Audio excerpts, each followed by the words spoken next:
More, Barbaritos is here to help with its healthy menu, offering 7 meals with less than 500 calories. Barbaritos has lots of healthy options made with farm-fresh food. Your health and your family's health matters to us. Come eat healthy at Barbaritos, 23rd Street in the Stanford Station Shopping Center near Academy Sports. Barbaritos, food, community, people. Turf Pro Lawn and Pest Control. They take pride in caring for their customers' property by providing lawn and whole house pest control. Whether you have roaches or any other unwanted bugs in your home, Turf Pro has you covered. Or if your lawn needs weed control, fertilize, insect control, Turf Pro has you covered by providing custom treatments to meet your property's needs. No property is the same, so why should it be treated that way? Turf Pro, where the blue and yellow trucks make your lawn green. Call 850-890-5820. Hey, Dad, how do airplanes fly? What's in this box? Can I touch this? Where does sand come from? Is this tree good for climbing? What happens if I mix these two things together? How are babies made? What does this thing do? Kids are curious about everything, including guns. Talking to them about gun safety in your home is a good first step, but you can do more. Always keep your guns locked, unloaded, and stored separately from ammunition. Storing your guns securely is the best way to prevent family fire, including unintentional shootings. For more information on safe gun storage and ways to keep your family safe, visit endfamilyfire.org. That's endfamilyfire.org. What do we keep in the attic? What's this thing called? Can I ride my bike backwards? Like I said, kids are curious. It's up to us to keep them safe. Brought to you by End Family Fire, Brady, and the Ad Council. Hope you enjoyed your meal. And I just want to say, he's lucky to have a brother like you. Lucky? Caring for my brother is far from easy. Waking up every day, lifting him from the bed to the wheelchair to the car to get him to therapy on time. It's no small task between the doctors and the diagnosis, but nothing can disable this love. This is my big brother, my hero. He's part of me, like my arms and legs. So I'll be his. See, there's no time for tired. This starts again tomorrow. He'll be waiting for me. I wake up for him. I know he needs me, but I'm the lucky one. Even though I need help now and then. If you're caring for a loved one, visit aarp.org/caregiving for care guides and community, or call 877-333-5885. Caregiving Resource Center. Support for your strength. Brought to you by AARP and the Ad Council. WGSX Lynn Haven, WTOT, W271DM Mariana, WVLQ Port St. Joe, powered by Pepsi. ESPN Northwest Florida. Welcome to the house. It's time for the Afternoon Underdogs. It's happening. Wow. It's on right now. Opinionated and unfiltered. The hot takes, the rants, and the sports talk you crave. Give it to me. ESPN Northwest Florida.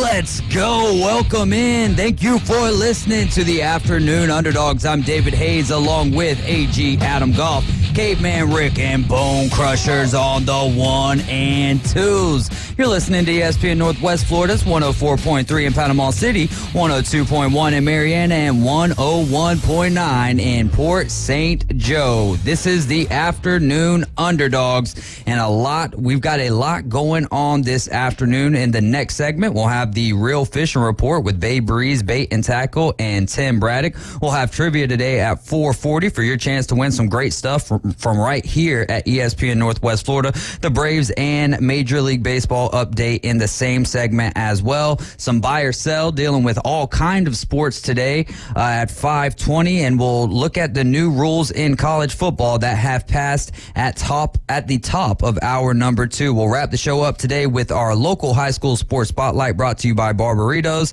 and make our picks for tonight's games and for Garcia versus Davis. So that should be be a good boxing bout. Both of those guys coming in with undefeated records. We'll break that down for you today at 5:40. At least hit you with the tail of the tape and make our picks. There should be a lot of intrigue with that match. In the lead for today, we'll get into last night, but we'll start out with the story that broke around, 9 o'clock this morning. Jamison Williams and 4 other players dealt suspensions dealing with gambling and sports betting. Jamison Williams suspended 6 games, but Quintez Cephas, a wide receiver for the Detroit Lions, or was a wide receiver for the Detroit Lions, and C.J. Moore, a safety, indefinitely suspended for betting on NFL games, as well as Washington Commanders defensive end Shaka Toney. Detroit released their 2 players that were involved with the betting. All players can apply for reinstatement after 1 year, but Quintez Cephas and C.J. Moore are no longer Detroit Lions.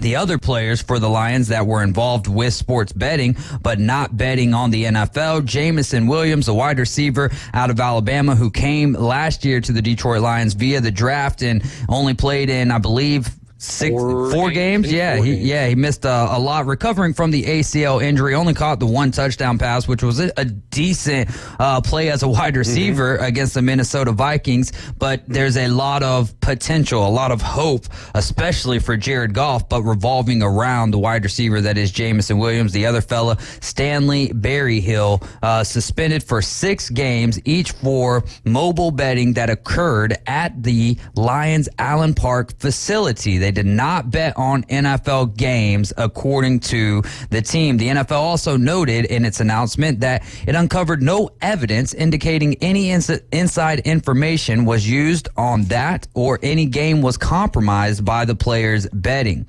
You also had, outside of the players, several members of the staff in various departments being dismissed last month, and we're just hearing about it today, for violating the gambling policy.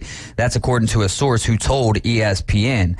So according to the league policy, NFL players and personnel cannot bet on NFL games, the draft, or any league-related activities under any circumstances. They also cannot place any bets while at a team facility or on team-related travel. Also cannot place any bets while at a team facility or any team-related travel. Williams and Berryhill can participate in the OTAs, the organized team activities, mini camp, training camp, and the preseason, but they will not be available for regular season games until week 7.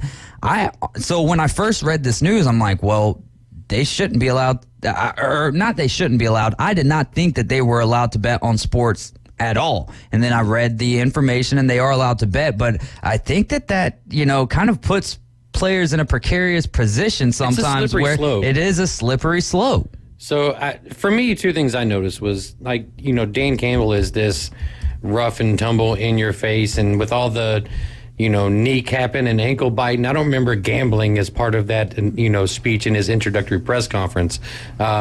Second thing is can Alabama football players please stay out of trouble? It is like every single month there's one of Nick Saban's kids going out and doing something stupid. This is an absolute ridiculous culture he's building now. The stupidity in this particular Calvin situation Ridley. for James. No, I'm saying this particular situation. There's a long laundry list. There's a long laundry list with Alabama players and getting in trouble when they make it to the NFL level. But you can't blame Nick Saban on that. His job is for the 3 or 4 years that they're there at Alabama. He built the culture that has led to all of this happening. What is the most popular thing in all of sports right now? Just run amok.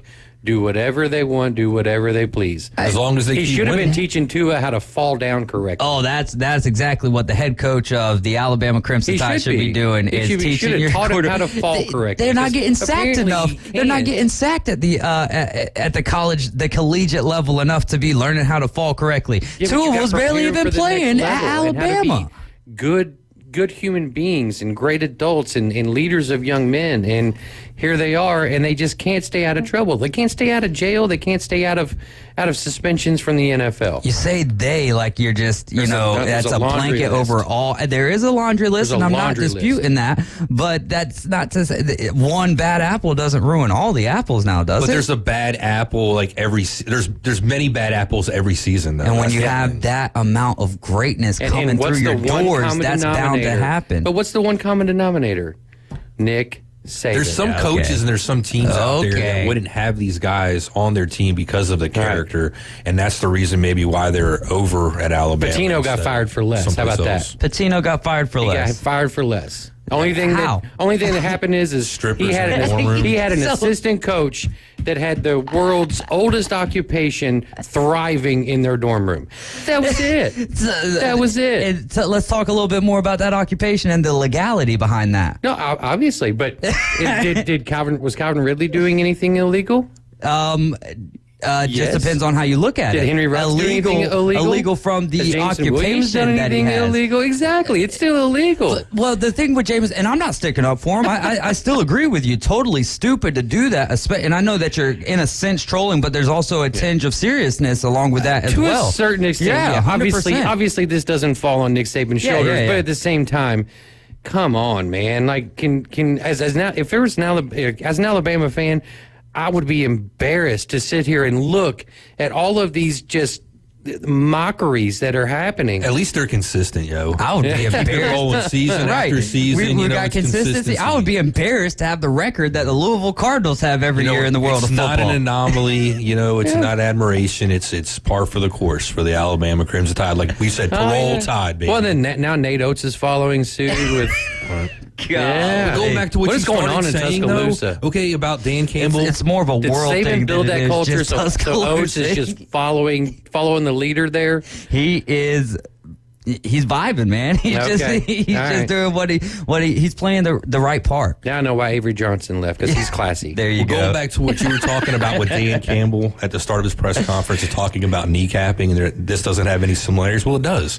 When you don't pay and somebody's collecting, typically you can get your knees capped along with some other things. Yeah. Okay. Well, and that's one of the things So that's something that could happen. So they can bet. They can bet on other sports and stuff, provided they're not, traveling with the team or doing anything with team related. Owe more than 10 grand, they have to let them know, because they don't want anybody getting into somebody's pocket, because hey, now you owe me, so instead of paying me, now you can shave some points, you can do a little this or a little this shenanigans to help me make some more money on the back end, and that's what I'm trying to prevent. And beyond that, the fact that if they incur $10,000 or more of any type of debt to anyone, they have to notify the league, but they can't be in cahoots with anyone who's known to be gambling. Exactly. What are you going to say? I owe 50 grand to some Here's the flip side of that though. If you're not seen in the shadows, you know what I mean. If you're not caught with the wrong people, wouldn't it be more? Do you think that the chances of you getting away with it are better if you do it in an illegal fashion?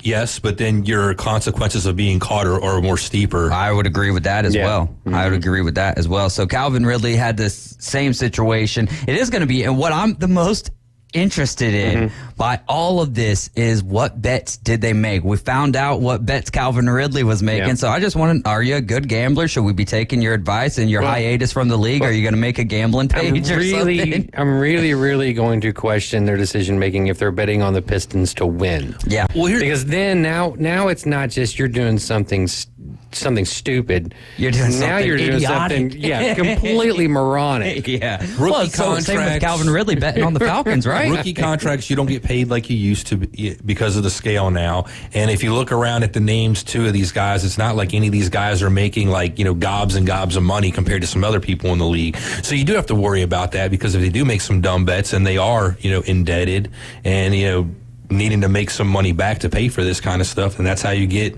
doing more or getting worse, and so. And it is a slippery slope as legal as sports betting is, and you talk about slippery slopes for players, but just people in general, you start going down the wrong path. This can't just be the Lions. I wonder where else this is going on. Oh, yeah, 100%. Yeah, it's like garbage cans in Houston. Yeah, more might come out after this. People are going to start talking. And then we're you can extrapolate this out in the gambling world.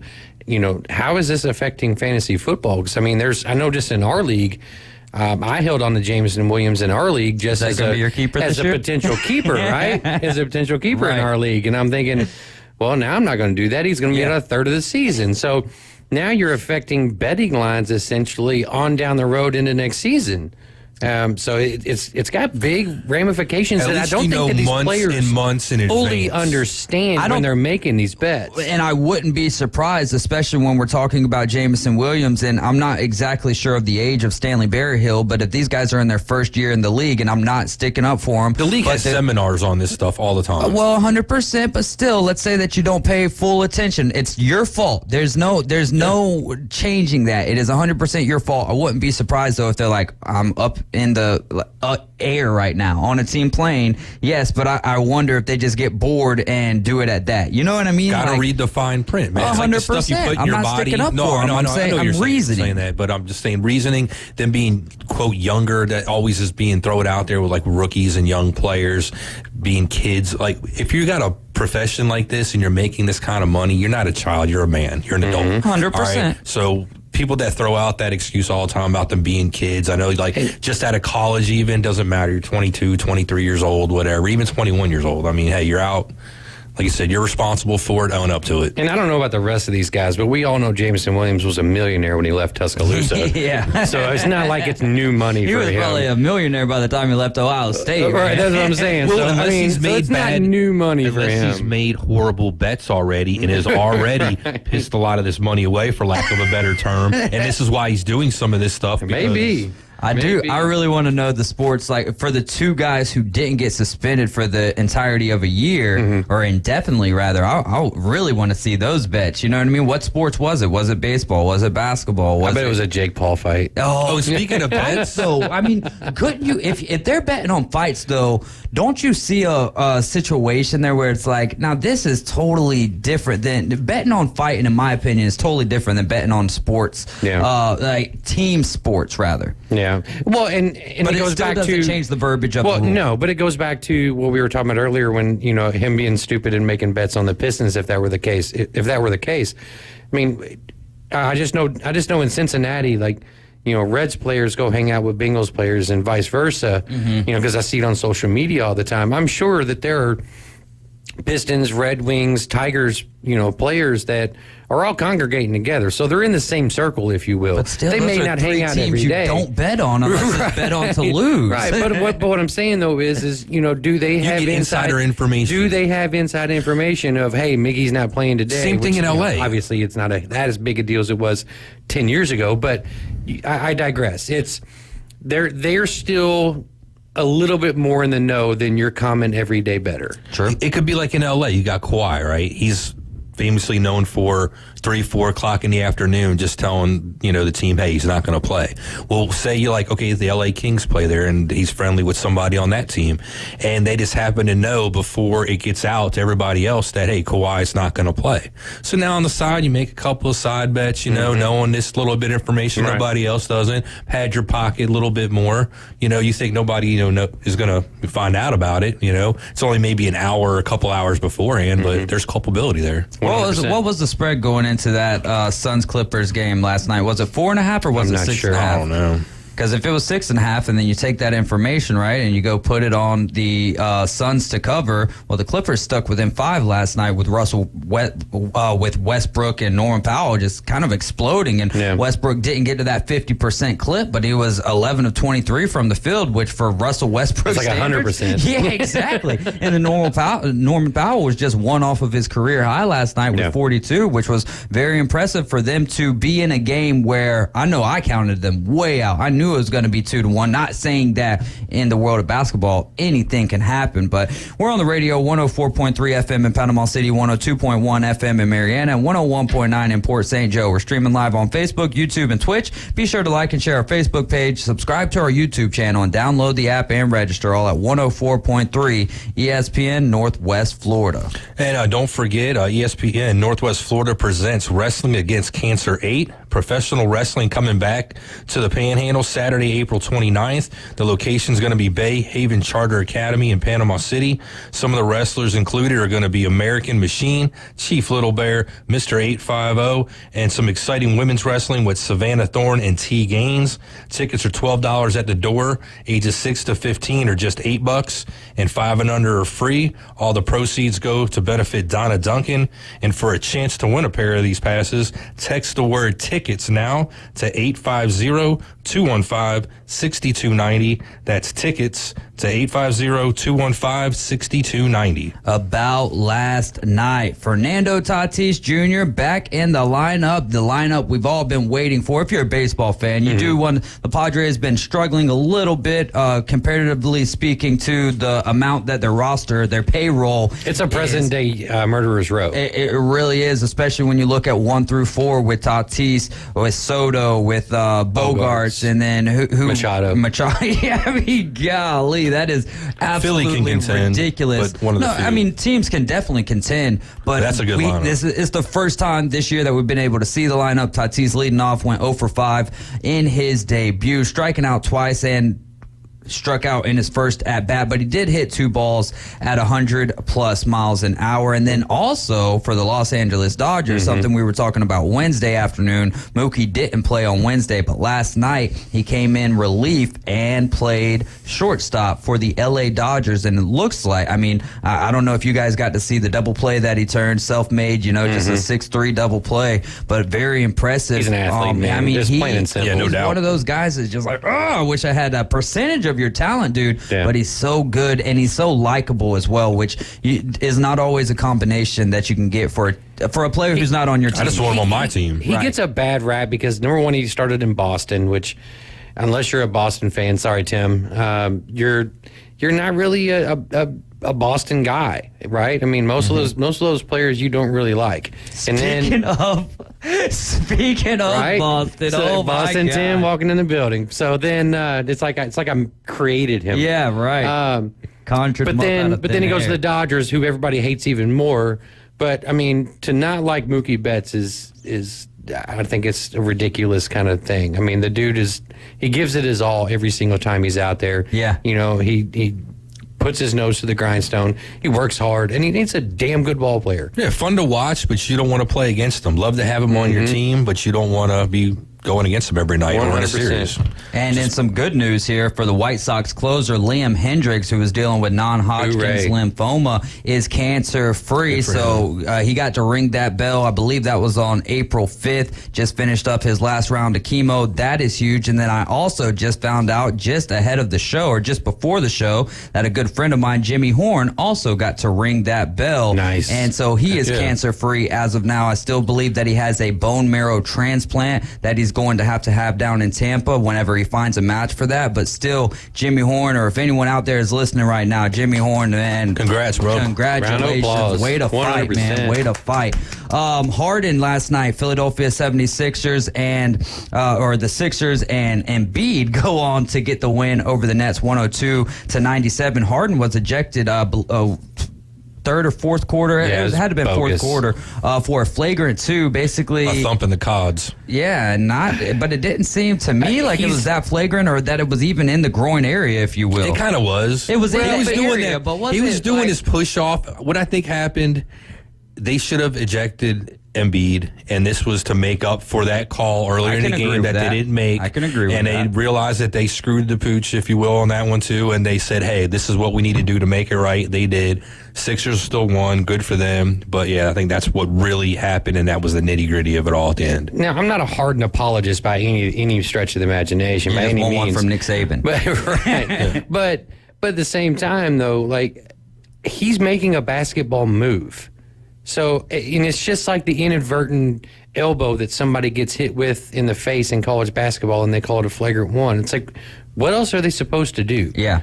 It doesn't mean that I like the way that Harden plays, but if you know that's his style and you're a defender, don't you kind of guard against that? Okay, I'll say, doesn't Draymond do the kick? Well, he gets away with it because it's he got a move. suspended. You got suspended. Well, not even technically. No, not that kick, a different one. Oh, not the stomp, an actual kick. Yeah, there's a difference there. Warriors taking Miller game kick out. 3, 114-97. Steph with 36, no Draymond, no problem. Kings still own the series, though, right now, 2-1. We're about to go to a break, but I could not take all day Wednesday afternoon talking about how great the Lightning played to not speak about it after the Toronto Maple Leafs answered the bell. They win 7-2 last night, just absolutely obliterating the Tampa Bay Lightning. Game 3 Saturday. Coming up next, it is going to be time for the Real Fishing Report with Tim Braddock. This is ESPN Northwest Florida. Don't go away.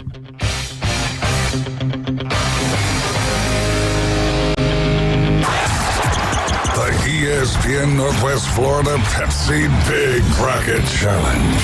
Hi, this is Jenny Dennis from Panama City, and I just won $500 from Panama City Toyota in the ESPN Northwest Florida Pepsi Big Bracket Challenge. Three-pointer, punch it in.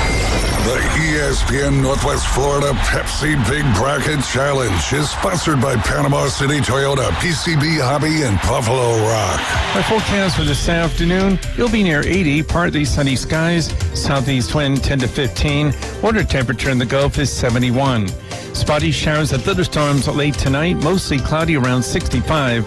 Pretty good chance of showers and thunderstorms Saturday, a weather front coming in, partly sunny near 80. This weather forecast has been brought to you by Ellis Agency Insurance. For ESPN Northwest Florida, I'm meteorologist Tim Root. Hi folks, I'm Tracy from Tracy's Fine Jewelry. Shopping for the perfect diamond can be difficult, but that's why I've trained my staff to offer you a stress-free diamond experience.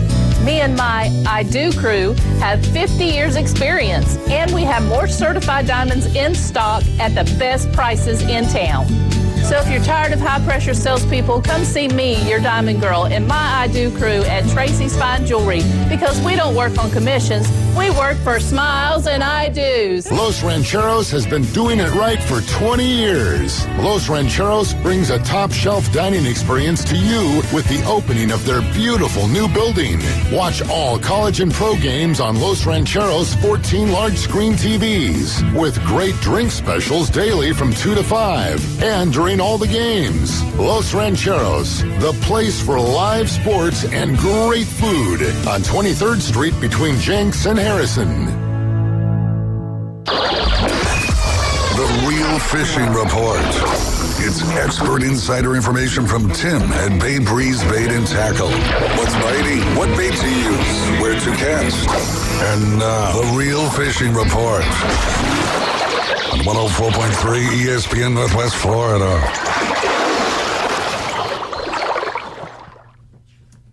And we are back. You're riding with the Afternoon Underdogs, and this is ESPN Northwest Florida, 104.3 in Panama City, 102.1 in Marietta, 101.9 in Port St. Joe. This is the Real Fishing Report with Tim Braddock. We have it every single Fridays right here on ESPN Northwest Florida, 4:20 in the afternoon. Tim, how's it going, man? 4:20, good time. I tell you what, we missed it by a day. We missed it by a day, but we celebrate it every Friday. Next year, baby. Next year. So we'll look forward to doing it on next year for sure. It's not a leap year this year, is it? No, next year's leap year. If it was, then it would throw it off. Next year's leap year. Oh, I love the fact Caveman Rick just got his fishing game hat on. Oh yes, I did a little segment change. Yeah, went from his Phillies hat to his Bay Breeze Bait and Tackle hat. there you go. Dave's wearing his. Yes, sir. Yep. I didn't get the memo. Good. I didn't get the memo. No Tim. memo? I was at work today, so they didn't share that memo with me that we were all wearing. I thought We it was actually already didn't talk about this either. I thought it was just because it was Friday was implied. Yeah. Well, Adam shared with me some great news. He's going fishing Sunday. Yep. And I would be like Adam this weekend. Yeah. I would fish Saturday, Sunday, and probably Monday too. I went today. So he's Didn't gonna have be- that great of luck. Some of y'all are starting to get a cold out there. I know. I hear it. He's getting a little. I don't want to say this out loud because he might be mad at me because he invited me to go fishing with him Sunday, but my grandparents are going to be in town and I haven't seen him in a bit, so I got to go see him. But tomorrow I'm going out to Camp Helen on a paddle boat or on a paddle board, so I'm bringing the whole rod and reel and the DOA That's with the legit. Yeah. You need to stop by Bay Breeze and grab some live shrimp. There you go. Then I think that's what we'll have to I might do. know a guy. I think you might. I got a little cooler you can put on I your was paddleboard. actually in the shop Bait today. cooler. Oh, were you? Yeah, went in You there. must have missed me. I was in and out all day. Yeah, I was in there about 9:30 or so. Yeah. I was in there early, and then I was in there about 6, and then came back, and I'm in the wardrobe I'm in today. This actually goes right in theme with the show for today. All right. So we're going to highlight maintenance and making sure you take care of your gear. There you go. But we moved a bunch of stuff around at the shop today, got some new furniture in, cleaned up our porch area, really redid it so that we can sit down there. And this afternoon I spent about 2 hours there. Had about half a dozen customers that kind of hung out with us on the front porch. And we talked fishing the entire time. So I went out this week offshore. Well, I say offshore. We went near shore doing a little bit of cobia fishing. It was just a good boat ride, really, from 7 to about noon. We saw one fish. He had zero interest in us and took off the other direction when we got close enough to cast. And so that same day, I had a group of 6 friends with me, and so we decided to go offshore about 10 miles and ended up with a pile load of vermilion or beeliners. Nice. And footballs. A good trigger, a couple triggers. Nice ones. Talked about them last week. Yeah, we did. Caught a gag, had to throw him back. So, that's heartbreaking, isn't it, when you got to throw one of those back? It is. It is heartbreaking. That's delicious eating. But one of the best things about the fishing part to me is when you come back in, and there are trips where we take 12 to 16 hours, or sometimes we do multi-day trips. And you come back in from those and you're just wiped. Yeah. But sun got a hold of you. Sun got you. Yeah. And you're out for a while. But also your legs, too, from rocking and standing and up and down. I mean, the whole works. But because of the way it went Wednesday, it was beautiful out. It was flat, calm. The water was perfect. Great day to sit up in the tower and try to spot. But when we came back in, we really only fished for about 2 hours and put 2 hours worth of work in, if you would. Yeah. Actually reeling, right? And so there was enough gas left in the old personal tank, the body tank, to keep going. And so we fried that fish up. And I don't think there's anything better this side of heaven than being able to catch your fish, throw it right in the fryer, and eating it that night with some cocktail sauce and some coleslaw, and we also hush puppies. I'm a tartar guy. You're a tartar, yeah. So maybe give me some honey garlic seasoning. I would rather beer battered with the malt vinegar. Tim, if you'll remind me, I've got a stash of that honey garlic seasoning I was telling you about. Yeah. That I put on that pompano. We need to try that. I'll bring that into you on next Friday. Yeah, so cooking fish Actually, is you know what? something. I'm not going to be here next Friday. Yeah, look at this guy. Yeah, I'm heading out to Gulf Shores Friday. Well, we're holding you to it. Yeah. And I'll get you some. we're expecting to be, I mean, you can, I about said DHL it, but DHL even around anymore? I don't know, maybe. FedEx it, UPS it. I've seen those yellow and red trucks. They're around. But yeah, cooking fish is probably one of my favorite things to do. And we talk about it on the show a little bit, but I don't think we give it enough due diligence. No. And frying, particularly vermilion snapper, there's different types of snapper. And so when we're bringing them up, 2 of the guys had never fished before, and they were like, man, are these things good to eat? And I said, let me tell you, they're the perfect size. Those fillets are perfect for dropping in that fryer whole and pulling them out and then eating them. Make a sandwich out of them. I mean, yeah, they're sandwich size. Perfect sandwich size. I get asked a lot. I fried fish down here now for about 15 years. And one of the things, I always leave the Zatarain's box out right on the counter.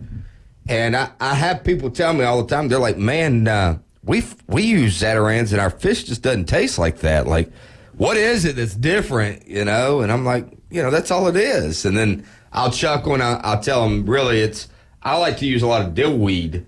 Huh. Yeah, take some dill weed in and mix it in with 1 box of Zatarain's. I usually use about half a bottle, or essentially it'd be 4 tablespoons worth of dillweed that I sprinkle in that same batter.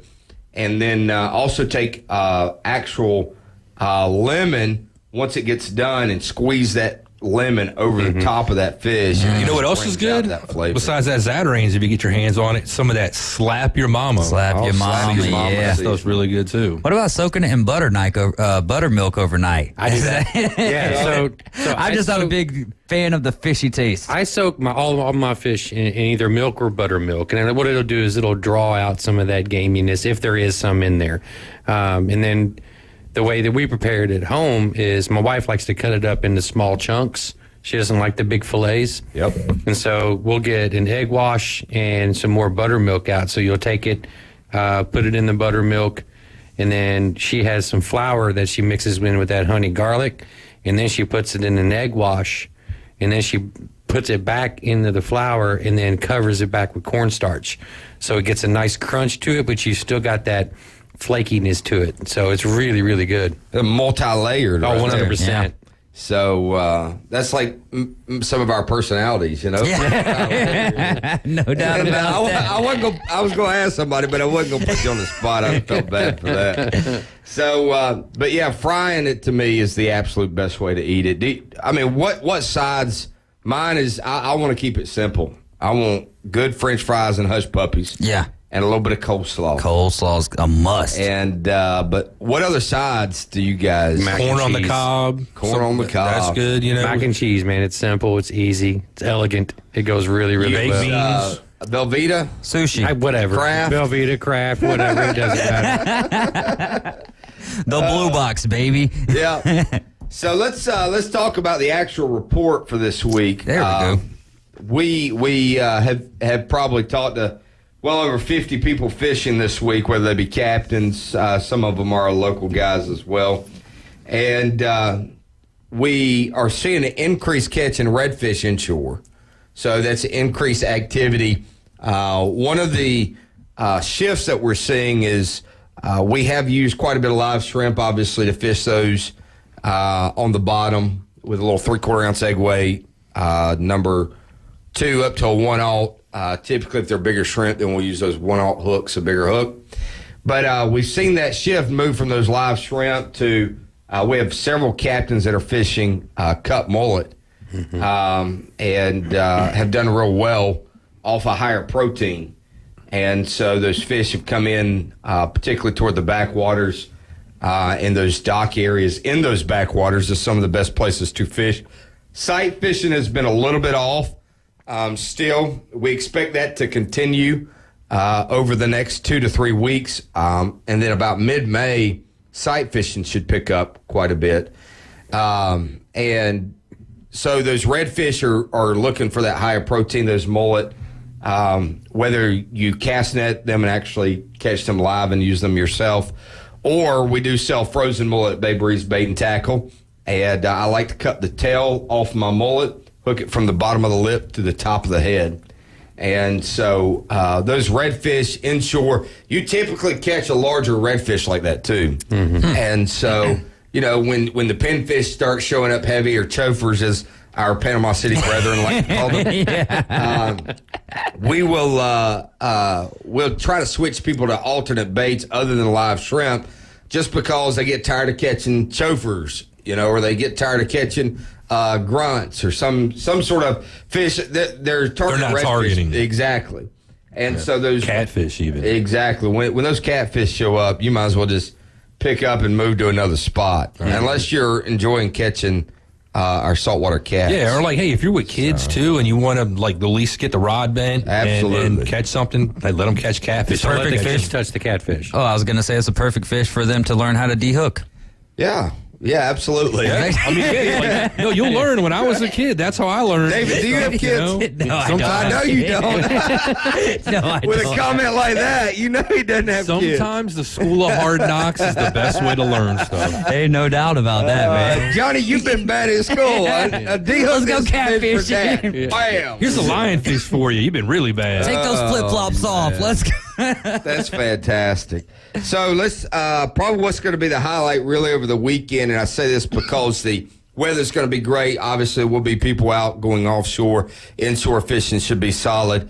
But the surf, again, will probably take the highlight this week simply because the weather's going to be gorgeous and those pompano are on the latter part of their migration. And so we have reports of them being caught all the way from Panama City, really even down into Port St. Joe, all the way to Pensacola. It's been steady again all week long. If you looked at the weather, you see we have a little front moving through. It'll be cooler. The temperature is actually supposed to be up in the 80s, but the mornings will be cooler. We have north winds coming in both Saturday and Sunday, and that northeast wind will be spectacular. It'll lay that surf down to that maybe 1.5 foot little lapping surf that you want. You can get that extra long cast too, since the wind will be at your back, so you can get the line out further as well. That's exactly right. What time do you recommend I go out there Sunday, Tim? I'm gonna go out there by you. Yeah, Sunday I would fish between 6:30 and about 10 o'clock. Okay. So 6:30 till 10 is when I would set up out there. There will be an afternoon bite that day as well. It'll be between 3 to 4 o'clock or 3 to 4:30. And then, again, sunset, if you're interested in a redfish or shark, the smaller sharks start showing up. So those always... Sunset's always a trigger point for those, or natural bite time. But if I were you, I'd fish 6:30 to 10 on Sunday morning. And same thing with Saturdays. Tomorrow morning, I would actually back it up just a little bit and fish, or move it forward, fish from about 7 to about 11. Okay. And again, the surf conditions are going to be right. The weather's going to be absolutely gorgeous. And then the fish are here. The pompano are here on top of that. So you'll be able to sight fish them over the next couple of days. Ladder fishing. I don't know if you've ever seen anybody do that out in the Gulf, but we'll haul our ladders down to the Gulf, set them up on the sandbar, and sit there and sight cast for pompano off of them. I don't think I've ever seen anyone do that before. I know growing up as a kid, we'd sit in North Carolina, and then probably about 3 years ago, my buddy Blake Hunter down with Real 30A, Blake pulls his ladder down. Now I've seen probably a dozen more or so guys. Every year you see more and more ladders kind of showing up. What size ladder do they use? Like a 6 foot? They're using a 8 to 10 foot ladder. 10 foot. And it's funny because I saw a guy one day that I recognized his face from the bait shop, and he was driving a little Toyota Corolla, and he had that ladder from the front seat strung out through the backside, and he probably had a good 6 feet hanging out the back, but he was determined he was going to go ladder fishing that I would day. adjust the feet on those things. I can imagine, though, that they would get stuck in the sand or start to sink, Well, that's the reason you go 8 to 10. Something wider on the bottom, like a base, like a snowshoe. You know what I'm saying? So it wouldn't sink. Yeah, it's not, when you get out there, they do settle, and they'll settle within the first minute or so. And then it's, again, it's sight fishing at that point. You start casting pompano jigs at them with sand fleas. There you go. Well, I've never seen that before. Now I just want to go driving around. It's like cobia fishing up in a tower because you got that better vantage point, but instead you just stand. Well, and what I've noticed is when I've watched videos on this too, Tim, is that after they put that ladder in there and they're sitting up there and they're settling for a minute, you'll start seeing smaller bait fish kind of pulling around the feet because they're curious on what it is, and that's drawing in structure. That's drawing in more fish too. So smaller bait fish find structure to hang out. Gives them something to hide. Behind, and then hence you're going to attract bigger fish. Little fish eaten by big fish. Yeah, circle of life. Well, it was interesting being in that tower. We had a guy from the deckhand on the boat we were on was from Delaware. Oh, nice. So they had not surf fished, or he had not surf fished much. Now he grew up going offshore. He understands that gig very well, but surf fishing was something new to him. So while we were out there cobia fishing, we were able to show him where all those hooks and pockets are. If he's on the surf, being able to see those from a different vantage point. And that's important to look for as you go out pompano fishing this weekend. Look for those rip areas. And if you can't find a rip, then fish about 10 yards behind where that drop-off starts, and you'll be in a good spot. So we got to wrap it up here, man. Let me give you the summary for the week. Absolutely. In one absolutely. product. Yeah. One product. One product is maintenance. We we do in-house, we do full-service reel maintenance in shop, and so that's available. Drop your reels off, $40, and it'll be like brand new. So great weekend forecast, both for fishing and weather. If you ever wanted to try surf fishing this weekend, is the primo weekend to do it.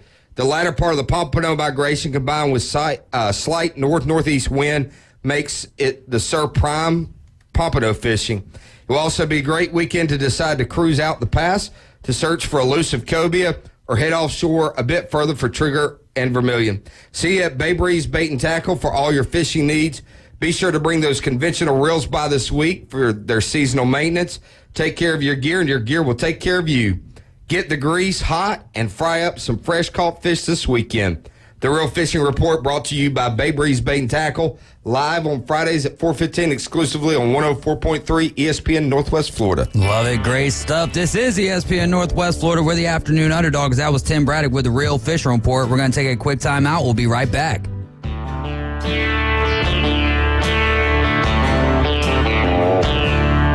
ESPN Northwest Florida presents Wrestling Against Cancer, number 8.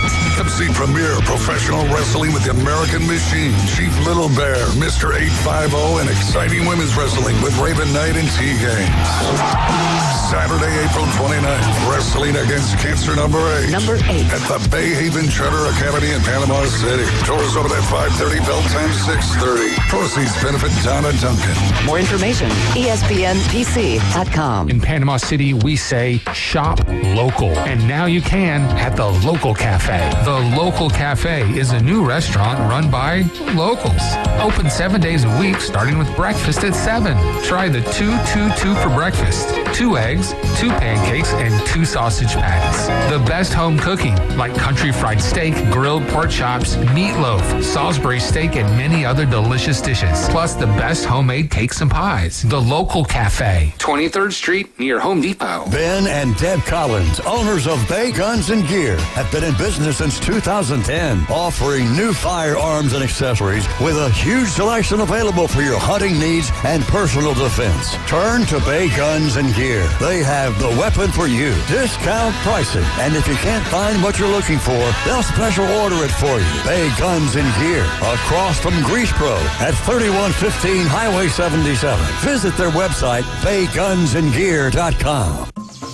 Gulf Coast Aquarium is now Gulf Coast Aquarium and Pet. They have a full line of live reptiles and reptile supplies, including the area's largest supplier of ZooMed products. ZooMed, a family-owned business with over 45 years of U.S.-based manufacturing. ZooMed is #1 in reptile products worldwide and is now available at Gulf Coast Aquarium and Pet, 469 Harrison Avenue, downtown Panama City.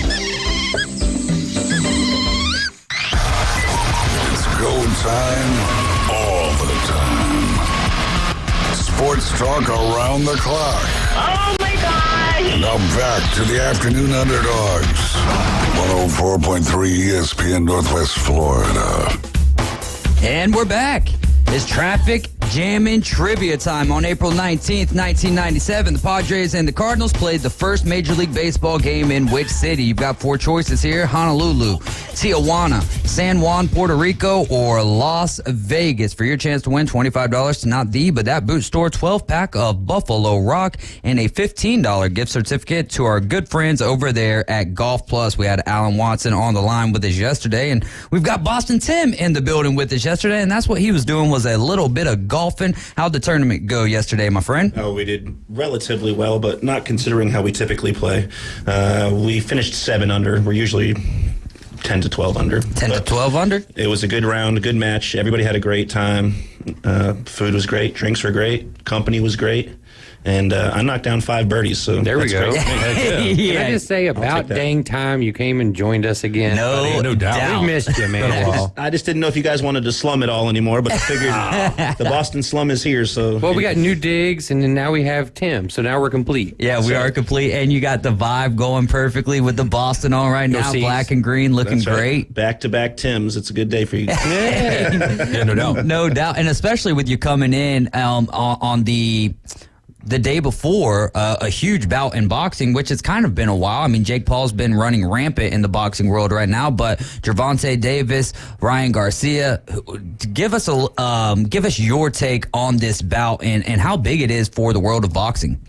Well, I'm very excited about the bout for a number of reasons, right? We've seen Tank be in control of the 135-pound weight class for a long time now. 28 victories, 26 of them by knockout. He's just a dominant fighter. And we get to see a younger guy in Ryan Garcia come in with kind of a flary attitude, and he brings his Spanish machismo, flamboyance. Yeah, I would say more flamboyance than machismo, really, because he's on his IG and stuff like that, and he's always doing his salsa dancing and, just having a lot of love for where he comes from, and I appreciate that, and it just brings something different to the boxing game, something that we used to have a lot in the 80s and 90s. So he's a Mike Tyson's Punch-Out character, right, is what exactly. you're saying. Exactly, but hopefully, in my case, I think he's going to win this fight. I think he's got a great chance if he uses his length.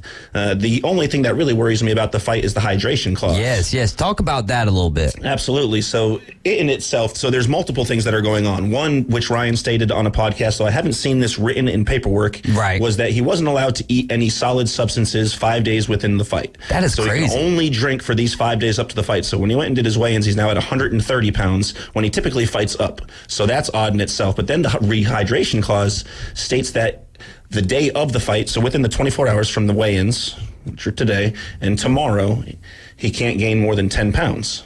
Which is odd, very odd in fighting and boxing. Yeah, because normally once you weigh in, especially in the lower classes, because those guys really cut a lot of weight to get down to that weight class. I believe they're doing that because so many people are cutting weight dangerously to where they're almost dying from doing that. And I believe they had some kind of clause where or they were trying to do, you couldn't lose more than 10% of your normal body weight or something like that. They're trying to curb some of this dangerous stuff people are doing, being in saunas with rubber suits on while riding a stationary bike, and stuff like that all at the same time. And I think that if that were something coming from the WBA or WBO, then that would be an acceptable thing and something nobody should have controversy with, right? But this was per request for Gervonta Davis. Yeah. He's the one that put in the request for this. So I can guarantee you it's not because he's worried that Ryan Garcia is going to go in there and dehydrate himself and not be prepared to fight. It's because he wants to make sure it's a more fair fight for his side because of the fact that he's a smaller fighter. Yeah. And he actually walks around at that weight class. He doesn't cut weight to get down to somebody like that can rehydrate. You said the 10 pounds. They could gain potentially 30 pounds depending on how much. A gallon of water is 8 pounds. Exactly. So just think about that. Just over 7 pounds. They both could easily be fighting at the 155, 160 weight class tomorrow after weighing 130, 135 and a half today. That is absolutely crazy. Also, the little side wager, they're betting their whole purse on this specific fight. That's awesome. And as a verbal bet, so I'd like to see if they actually pay that out in the end, especially after having Ryan come out yesterday and say that no matter what we said, I could never take the money from Tank. So we'll see what actually happens. But if Tank wins... Just the purse. This isn't TV money and everything else. Right, just the purse. Yeah, but still, what is the purse riding for this? It's actually substantially smaller than what people would think. I believe, and I can double check the numbers for you, but I think that the payout is around $750,000 for Garcia and 1.35 or something like that for Tank. What's totally huge is that this fight is actually happening, because with boxing and all these different sanctioning bodies and the promoters and everything, usually you don't get two super fighters going against each other. Usually somebody's too afraid to be showed up and lose and fall in the rankings, so they want to try to pad who they're fighting against to make sure they have the best outcome, like you were saying earlier. So it's just really cool that boxing is able to do this, and this is what has been hurting boxing for so long, and this is what's so great about the UFC is the UFC is making up the fights, and they're saying, no, this is the number one contender. You're fighting him, and if you don't, we're stripping that belt, and then we're going to give it to the next guy, this guy, so you have to fight. Absolutely, and that's one of the things that has always frustrated me about boxing is you really want to see these two guys in their prime fight, and now we don't see them until they're 40 years old. How long did it take for Mayweather, Pacquiao, and then when we finally got the fight, they were already past their prime. Exactly right. But we didn't get it until they were already in wheelchairs. Right. Do you blame that more on Pacquiao or Mayweather? Mayweather. The camps. Mayweather. He wanted his perfect record. Pacquiao never turned down the fight before that. Yeah. Well, Mayweather didn't want to lose his perfect record. That's what he was afraid of. Right. Yeah. Who loses their perfect record? Well, we'll make the picks before we finish this segment here. Well, and they also both promised to break each other's jaw. Right? So who do you think actually, do you think either one of these fighters walk away with a broken jaw from this fight? No. It's hard to break somebody's jaw in general. It's really hard to do it when you only have 135 pounds behind you. Yeah. And a padded glove. Right. 16-ounce padded glove. So highly unlikely. But I do think that this will be, there'll be a lot less technical work in this because these guys really do want to fight each other. So you'll see a round or two or portions of multiple rounds where there's a little bit less technicality going on and a little old Not school just English fighting, boxing. like these guys are going to be swinging for the fences. These guys are knockout artists. They're going to be going for the knockout. Well, that's what I want to see, right? Because I think that's the problem with most of the boxing that we've seen lately, particularly with Floyd Mayweather, right? He's not a brawler. He's not a street fighter. Shoulder roll. He's I'm going to defense, and I'm going to make you work hard, and I'm going to get my shots in, and I'm going to beat you on the card, right? We need, as a whole, in the boxing world, we need somebody to get out there and just absolutely just go to war. I mean, that's need where another boxing, Mike Tyson. And we can't rely on the heavyweight class for that. Look where boxing was in the 70s and in the early 80s, even into the late 80s, when you had Ali and Foreman and Liston, and then you had, Mike Tyson, George Foreman again, and Evander Holyfield. They were brawls, man. These guys were limping out of these rings because they were beaten to death. And, unfortunately, some of them have suffered substantially from injuries for that. But I digress. It's still something that boxing fans have been clamoring for. Like, as much as I respect what Floyd Mayweather has done in his career, his fights are boring. It's not worth the pay-per-view entrance. I want to see these guys standing in the middle of the ring, standing toe-to-toe, exchanging blows like Arturo Gatti and Mickey Ward did in those 3 fights that they had about 20 years ago or whatever it was. I want something like that. That's what this those were when missing. men went in there.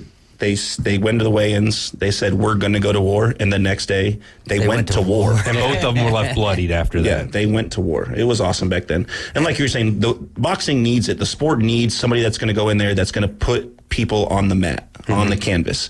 And we have seen that in the heavyweight class, but we need to see it in the lower classes. Back in the Chavez, the 185 and lower classes, those are the ones that really bring in boxing from around the world. And we're fortunate enough to see, like the Deontay Wilders, he had a great run there for 40 fights where he knocked out 40 consecutive guys, broke multiple jaws, which you won't see in the 135-pound class, killed a man and everything.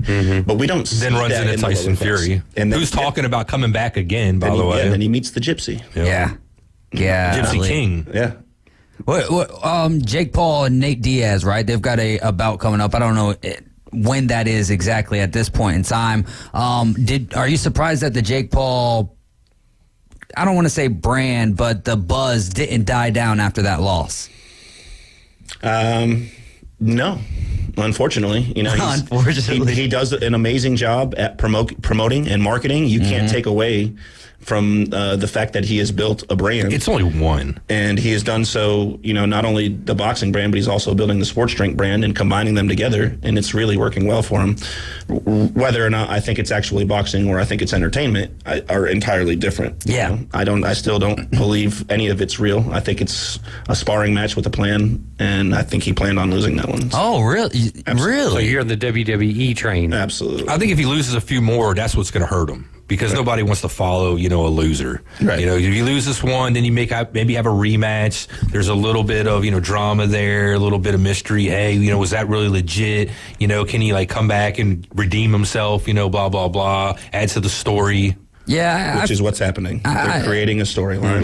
If he wasn't fighting Nate Diaz in here, and he was fighting, let's just say, another boxer that didn't have a huge name, I don't know if I'd even tune in. But because it's Nate Diaz on August 5th, then it's like, okay, you've got me again. You've got me one more time here, and that's, I think, the game that he's playing with a lot of fans like ourselves. And then his brand is so big with the younger generation that it doesn't matter. You know what I mean? They're hook, line, and sinkered into the great planning that they did to put this together. Agreed. And it doesn't hurt that his brother is becoming a WWE superstar right now either. Agreed. And while I don't necessarily enjoy it, I hope, rolling back to boxing, that what he is doing, creating a platform for younger kids to watch boxing, actually brings the younger generation into watching real boxing. Yeah. You know what I mean? So for Tiger me, Woods he's just a platform for people to watch. But that's what it's going to be, is learn mainly about the real watching, because kids, nobody wants to get their brains beat in. Usually you have to come from some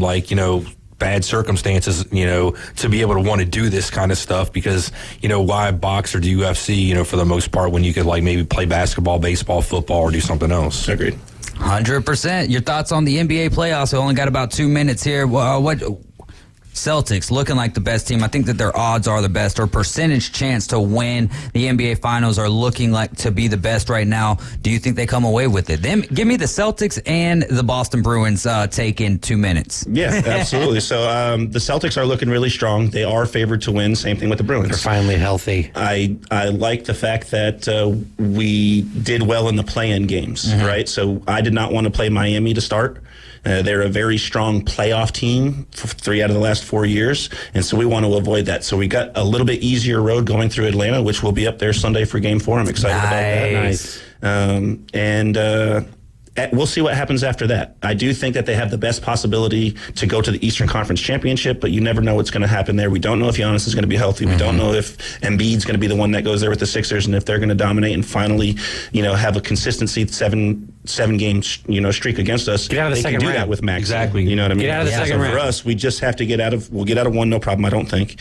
We got to get through 2, and then we'll go from there. I like it. And on the Bruins are looking strong. We've been talking kind of on the chat about is there a possibility for them to go 16-0 and things like that, and they lose, early on. Well, in the Atlantic Division, we know that the Panthers might not have overall the best record, but they have the second best record in the Atlantic Division. They play very well against teams in there, and so when they come out firing like they did against us, there's really not going to be a probability for us to come back and win that game, and we didn't. But as far as them beating us in a series, I just don't see that happening. It's going to be hard for me to think that anybody's going to. And I hate to be that way. As you guys know, I'm typically not that type of person. Right. We have played that well all around the entire season, and both goalies have been right. well. That's the difference maker. Even though we gave up 6 the other day, it's an anomaly if you look at our season. I took them in 7 games, Boston, this series. Yeah, I would be surprised to see it get there, except for now with Patrice Bergeron, the captain, being out not even traveling with them.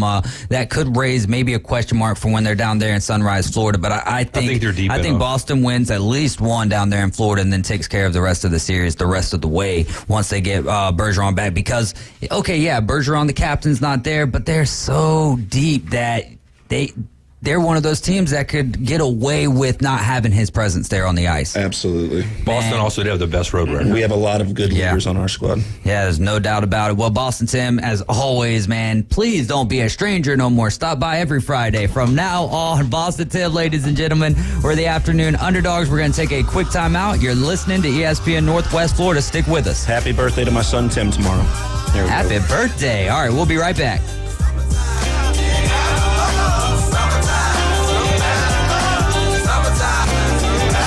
ESPN Northwest Florida. It's the Coach James Hale Show. Can you imagine what if FAU and Miami both win and advance to the national championship game? Then I think you're going to see a lot of people falling off going, you got to be kidding. No. Yeah, this could be hilarious for college basketball. Weekday morning 7 to 9. ESPN Northwest Florida. Our forecast for this afternoon, you'll be near 80, partly sunny skies, southeast wind 10 to 15. Water temperature in the Gulf is 71. Spotty showers and thunderstorms late tonight, mostly cloudy around 65. Pretty good chance of showers and thunderstorms Saturday, a weather front coming in, partly sunny near 80. This weather forecast has been brought to you by Earthworks of Northwest Florida. For ESPN Northwest Florida, I'm meteorologist Tim Root. Take your next adventure in an eco-friendly all-electric Kia EV6 that gives you the movement that inspires. You can live fully charged while saving now and down the road on maintenance and fuel costs. You have to drive it really to believe it. Schedule a test drive today and explore the electrified Kia vehicles at Bill Burr Kia. Now offering 3.9% APR for up to 60 months on the purchase of a new 2023 Kia EV6. You'll get the perfect balance of comfort, safety, and technology, but with performance that minimizes the impact of our environment. Bill Burr Kia is the home of the 20-year, 200,000-mile warranty. Stop by and see us at 2435 East 15th Street or anytime at BillBurrKia.com. We make it easy to switch to EV ownership that gives you the peace of mind you can trust. Offer from Kia Finance for the purchase of a new 2023 Kia EV6 with $1,837 per month for $1,000 finance finance for 60 months. Quality's limited. No down payment required. Cannot be combined with other finance offers. The 20-year, 200,000-mile warranty is a Billbird Kia warranty. See dealer for details. Offer for well-qualified buyers must take delivery from dealer stock through 5/1/23. WGSX Lynn Haven, WTOT, W271DM Mariana, WBLQ Port St. Joe, powered by Pepsi, ESPN Northwest Florida. ESPN Northwest Florida. He entered a kids' 1 mile fun run and came in 9th. David Hayes is part of the Afternoon Underdogs. Weekdays 4 to 6 on ESPN Northwest Florida and the ESPN Northwest Florida app. And welcome back. You're right with the Afternoon Underdogs. I'm David Hayes with Caveman Rick. AG, that's Adam Goff. And we've also got Bone Crusher on the ones and the twos. And just a little quick update here on my speed. I've been taking lessons, and I'm getting ready to take those 9-year-olds on next week. I think I'm getting a little bit faster, so I won't be at the back of the pack. But we'll find out more. We'll get into some other headlines here. First, though, we have some big news. AG going to tell the people what they're going to be having next. That's right. ESPN Northwest Florida, the home for live and local sports talk. Get ready for the next big thing in sports talk radio. We're excited to launch a new live and local show for the sports-hungry people of the Panhandle. Local, college, and the pros, golf, hockey, NFL, NCAA, and even sports betting. Listen May 1st at 11 a.m. to the Inside Drive with our very own Ryan Mulvey. Listen to it exclusively on ESPN Northwest Florida. Yeah, it's going to be big. That's going to be a great show, too. It'll be right here from 11 to 1, Monday through Fridays. Then we'll get you out to Colin Cowherd, then the first hour of the Greeny Show. Who knows if he'll be hosting or not. And then it'll be right back here with the Afternoon Underdogs on ESPN Northwest Florida. Now, some news or some rules have been approved in the world of college football. Rules that we've talked about on this show before, rules that we've explored. Do we think they would work? Well, it doesn't even matter now because they have been approved. We'll go over them, and then we'll go over the one that I'm glad was not approved. Number one, the clock will run now after first downs in Division I and Division II games, except for in the last 2 minutes of each half. Does that sound familiar? That's because that is exactly how the NFL clock rules are. The clock stoppage has differentiated college football from the NFL since 1968, and I'm not going to lie here, I'm not a huge fan of this. I know that I've even complained about the length of college football games sometimes on here, but then you think about the time of the year that you have college football, and what do you want? More. After the season's gone. So it's like, no, make the games longer. This is the sport. Make the games long. I'm kidding about that. We don't need to make them longer, but I did like the fact that the clock would stop after a first down. How do you guys feel about the inclusion of this new rule? I would say, I don't want to say I have a huge problem with it. Yeah, like you said, you want more time to watch football. There's always going to be extra games out there to watch. It'll streamline things. The players that come from college going in the NFL, it'll be the same way. There's no change. There's no learning curve there. Not that it would be probably a terribly huge one to begin with, you would think. Hopefully nobody would have a problem with it. I just don't have a big deal with it. I'm fine. I'm like Dave here, man. These kids are, I know they're getting paid now, but they're still amateurs, right? They're 18, 19, 20-year-old kids. There's a reason the NFL has essentially 3 years removed from high school before you're eligible to play in the league, because they're still maturing and growing and learning as they go. School is a learning process, and that includes on the football field. I don't think every rule needs to be the same as the NFL.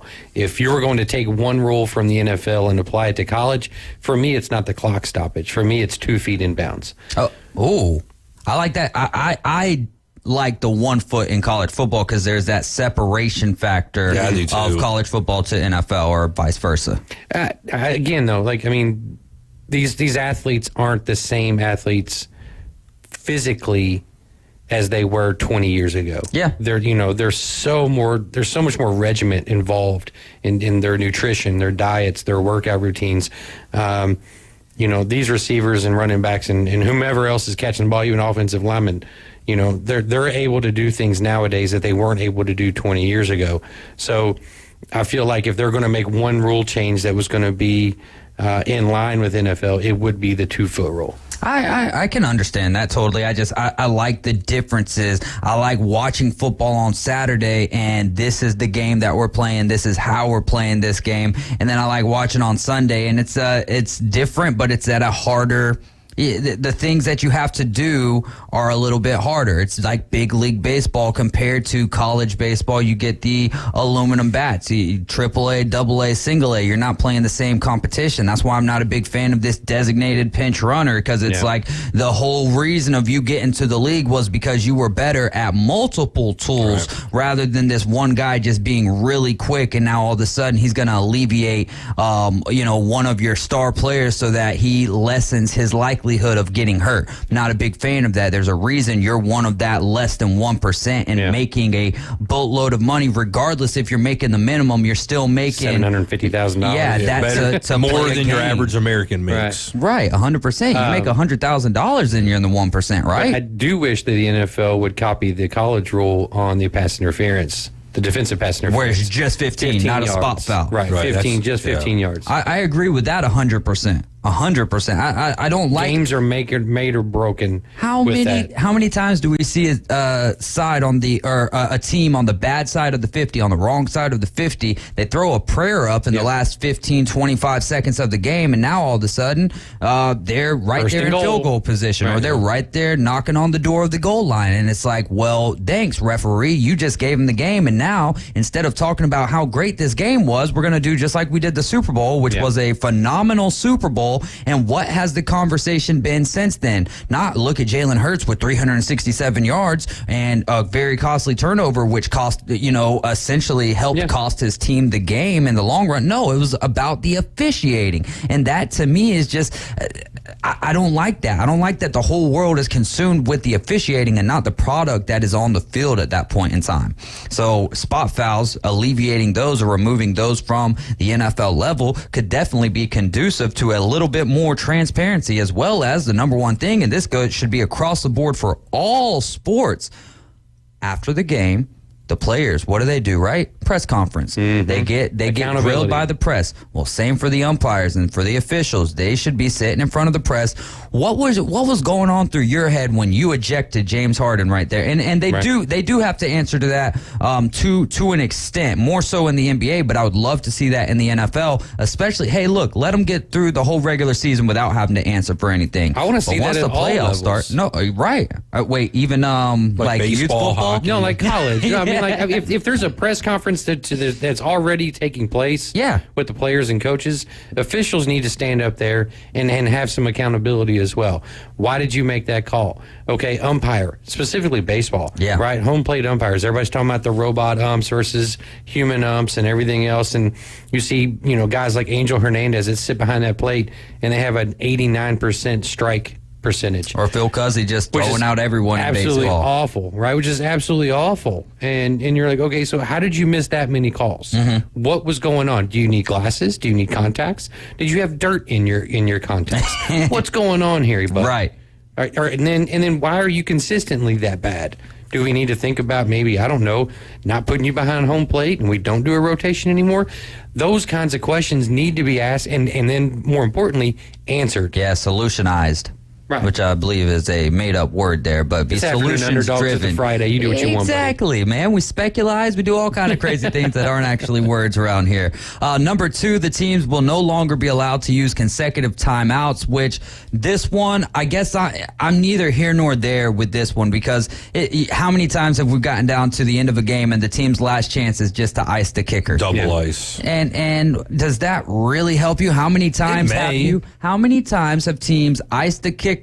He missed the kick when he got iced, and the next thing you know, he comes back, he got his little practice go at it, and then he makes it. So this one could actually be more advantageous for the teams who can't call the double timeouts. And then you go, kind of to the NFL where Mike Vrabel in 2000, I believe it was 17, they were playing the Patriots. It was Tom Brady's last game with the New England Patriots, and Tom Brady gave Bill Belichick a dose of his own medicine with the clockwork on that particular punt in the playoffs. So gamesmanship, I think, is taken out of this a little bit with the back-to-back timeouts, but for me, I don't think that this is going to be a talking point throughout the season, like, oh, they can't call consecutive timeouts, and that really cost them the game there. Right. Yeah. The third one, penalty calls that take place at the end of the first or third quarter now will be carried over, so they'll play that down in the second or the fourth quarter rather than playing an untimed down. It makes sense. To me, it's comparable to college basketball. Everybody knows is the under 16 timeout, the under 12 timeout, so on and so forth. It used to be where they would shoot the free throws. Well, if there was a miss, they would miss their opportunity to go to commercial break. Yeah. Well, now what happens is if there's a foul underneath that 16 or whatever shooting foul, they shoot, they go to commercial break, then come back and shoot the free throws. So it's a pretty comparable situation. So that I understand. Yeah, I mean, again, this one's one to me that I don't know if we're talking about shaving seconds off of something. Well, I guess when you talk about the commercial break and all of that, like, oh, we've got I will say, call an audible. I will say this: how frustrating is it if you're a fan of the NFL and or even not? This doesn't necessarily happen in college all too much, but with the NFL in particular, where you're watching the end of a game and they're doing bonus coverage, and then they've got to cut off that bonus coverage because they're only allowed to show so much. Yeah, you know what I mean? Like that's frustrating. So absolutely. I mean, just trying to find. Outside being an Alabama fan is a little bit easier to find. But realistically, does this really change anything in the game? Well, and you go back to the first rule, right, where the clock runs after first downs. When you get a first down, right, you go back to that, and the field study, according to Ross Dellinger of Sports Illustrated, the field study that they conducted last year says that with the clock running after a team gains a first down, it's only going to cut out 7 to 9 fewer plays, or it's only going to have 7 to 9 fewer plays. Is that really worth it to have the NFL and college football rules more so aligned when it comes to the timing of the game? It changes one thing. If a team is hot and they're on a roll and they're moving the ball great down the field, and they're feeling it, you know what I'm saying? And it's just working like clockwork. That extra untimed down before that half or the quarter, they can make another big chunk play or score or something instead of going to the break and now you're coming back cold, giving the defense time to rest up if you had them running around for a little while. So if you're on offense and you're moving the ball, that is kind of a detriment to your offense, changing this up. I mean, I get it. Yeah. But that's on the flip side of that, though, if you're on the defensive side of it, you're like, hell yeah, let's go. Yeah, exactly right, too. Exactly. But the league's all about offense. Oh, sure.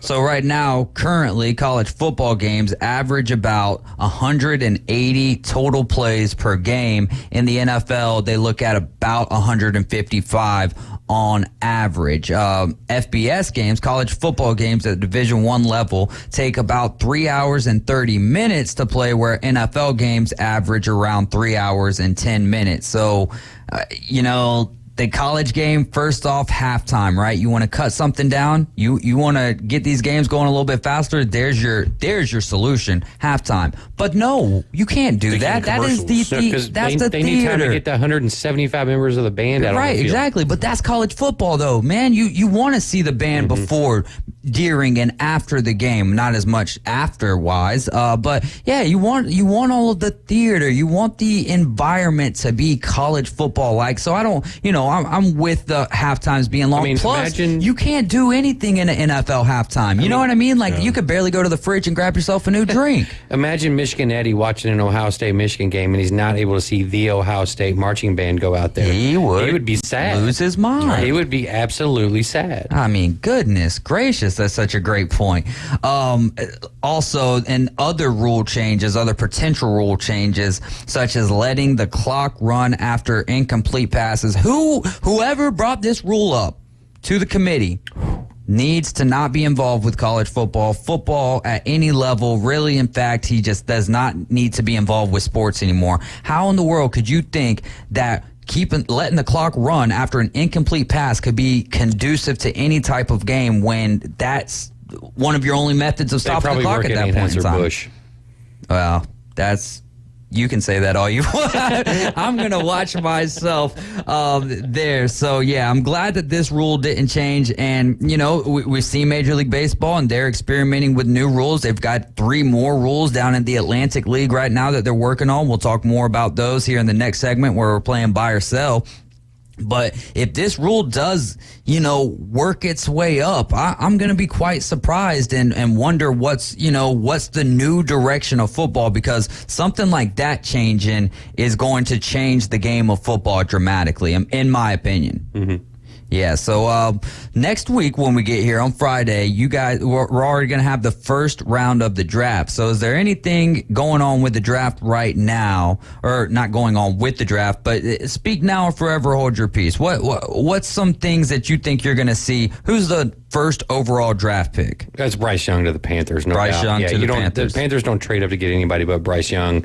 And then he's only taken one official visit, basically. What do they call it, a 30 or something, to one team, and that was Carolina. So I'm sure they told him, hey, we're taking you. You're going to be a Panther. What I'm curious to see is who goes first, AR or Will Levis? Out of those two. Out of that third, he's probably that third quarterback, right? One of them. And does somebody trade up to get one of those two? Because right now they're talking about the Colts trading up to get AR, which would be very, very interesting. It would be very interesting. They've also had mock drafts out there where the Titans trade with the Arizona Cardinals and then take Will Levis there because apparently he's comparable to Ryan Tannehill somehow. And I can get where you would see that, but proven on the field, you know what I mean? Ryan Tannehill, proves as far as he can get you, right? So you want to take the comparable player. Let me take you back to last year. I know that Rand Carthon wasn't the general manager of the Tennessee Titans. It was John Robinson at the time. But what did the Tennessee Titans do when they were planning on picking a comparable player to their best wide receiver, right? Treylon Burks was comparable to A.J. Brown in the eyes of the Tennessee Titans. What do? They ship A.J. Brown to the Philadelphia Eagles, really to keep him happy and also to help him get the extension that not only he wanted, but they did him a solid. Deserved. They did do him a solid, but why continue to try to compare? If Ryan Tannehill hasn't worked out for you to this point and you're searching to replace him with someone better, why go get the guy that reminds you of him? The mold's broken. Right. Yeah. This isn't, if it ain't broke, don't fix it. This is broken. I want to see where Jalen Carter goes. I want to see if anything's done with Aaron Rodgers or Lamar Jackson, stuff like that. That's kind of the stuff that I want to see. Get some closure on some stuff, too. You know what's funny about that is that we were talking about the Lions to start the show out. The Lions had a visit with Jalen Carter and apparently are pretty high on him again. Perfect match, right? Yeah. Jalen Carter. Well, I don't necessarily mean that entirely. I was kind of being facetious setting it up like that. Yeah. But I will say that Jalen Carter in the right, not even in the right, he can make a defensive front even better than what they were before. And you put him and Hutchinson on the same line. I'd like to see him dropping the Eagles, grab him at 10, man. And we just got a whole bunch of Georgia defensive guys on that team, Yeah. Who's the guy you guys got last year? We got Jacoby Davis, and then we'd have him. I mean, that'd be crazy, dude. And also, I don't think that we're in the same position as we were last year, but the Jaguars had the first overall pick last year, and the talk was either Aiden Hutchinson or it was Trayvon Walker, and they kind of went out of left field and surprised a lot of people by going with Hutchinson. Detroit did. No, I'm talking about Jacksonville, and they went with Trayvon Walker, which we had Tho Bishop on our show. He's going to be on with us Tuesday talking the draft. We're actually going to do a first-round mock on Tuesday with me, Max, Tyler, and his brother Tho, so that should be a lot of fun. But let's get over to the phone line. We've got Fireman Eddie on the line with us. Yeah, that is alter ego? David. Real funny, David. Fireman Harry. You got Michigan Eddie on the brain. I heard you mentioning me. That's my bad. To be honest, Fireman Harry, that's why I said Fireman Eddie, because I said it with a question mark. That's just that's the verbiage that I was relayed. Well, let me get to this real quick. There's a new test called the S2. It's developed at that football powerhouse Vanderbilt. Have y'all heard about it? A little bit. Haven't done a lot of research on it, though. Well, I haven't either. I heard it from someone else. Okay, this is third hand, but it's 22 symbols on a computer screen. I mean, it's not a real world test. It's kind of replaced Wonderlic to see what quarterbacks and all players, but especially defensive backs, quarterbacks, and linebackers and receivers, to see what they remember. It's supposed to.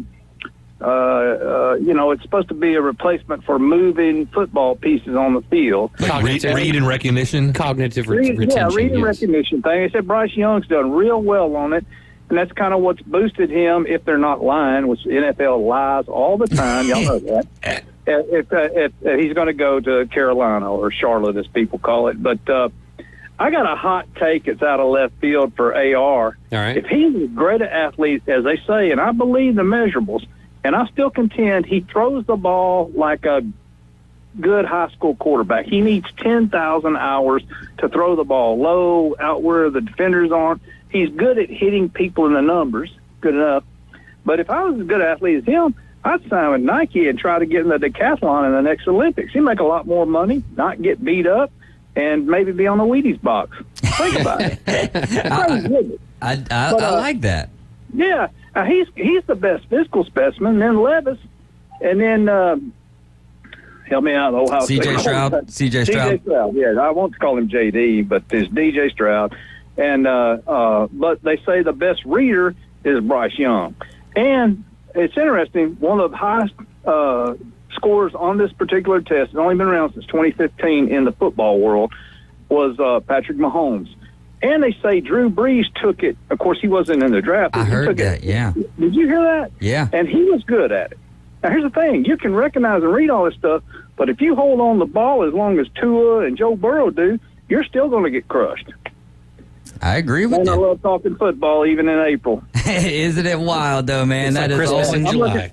We're going to listen to the Braves, though, tonight. Yes, sir. Braves, man. That's a great reminder. Hey, Fireman Harry, thanks so much for the call, my friend. Thank you, David. Yes, Bye. sir. Absolutely. The Atlanta Braves tonight, coverage starting right after the afternoon underdogs at 6 o'clock. First pitch tonight at 6:20, and we've got a Bryce Elders going for the Bravos tonight. I'm trying to remember the name of the pitcher for the Astros, who's kind of a younger fellow. I believe he's 23 years old. No, right now it is Hunter Brown, who's 2-0 with a 1.93 ERA. Bryce Elder 2-0 with a 1.53 ERA. That's going to be the game tonight. Both of those coming in with a 2-0 record. Saturday, it's going to be Framber Valdez at coming in with a record of 1-2, ERA of 1.80. Great ERA to go on with a not so great record, but very early in the season.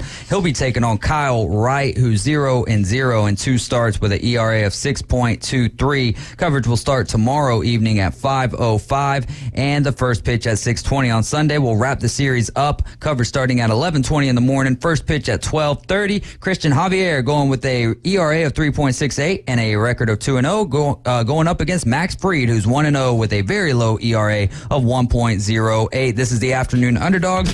You're listening to ESPN Northwest Florida. We'll be right back.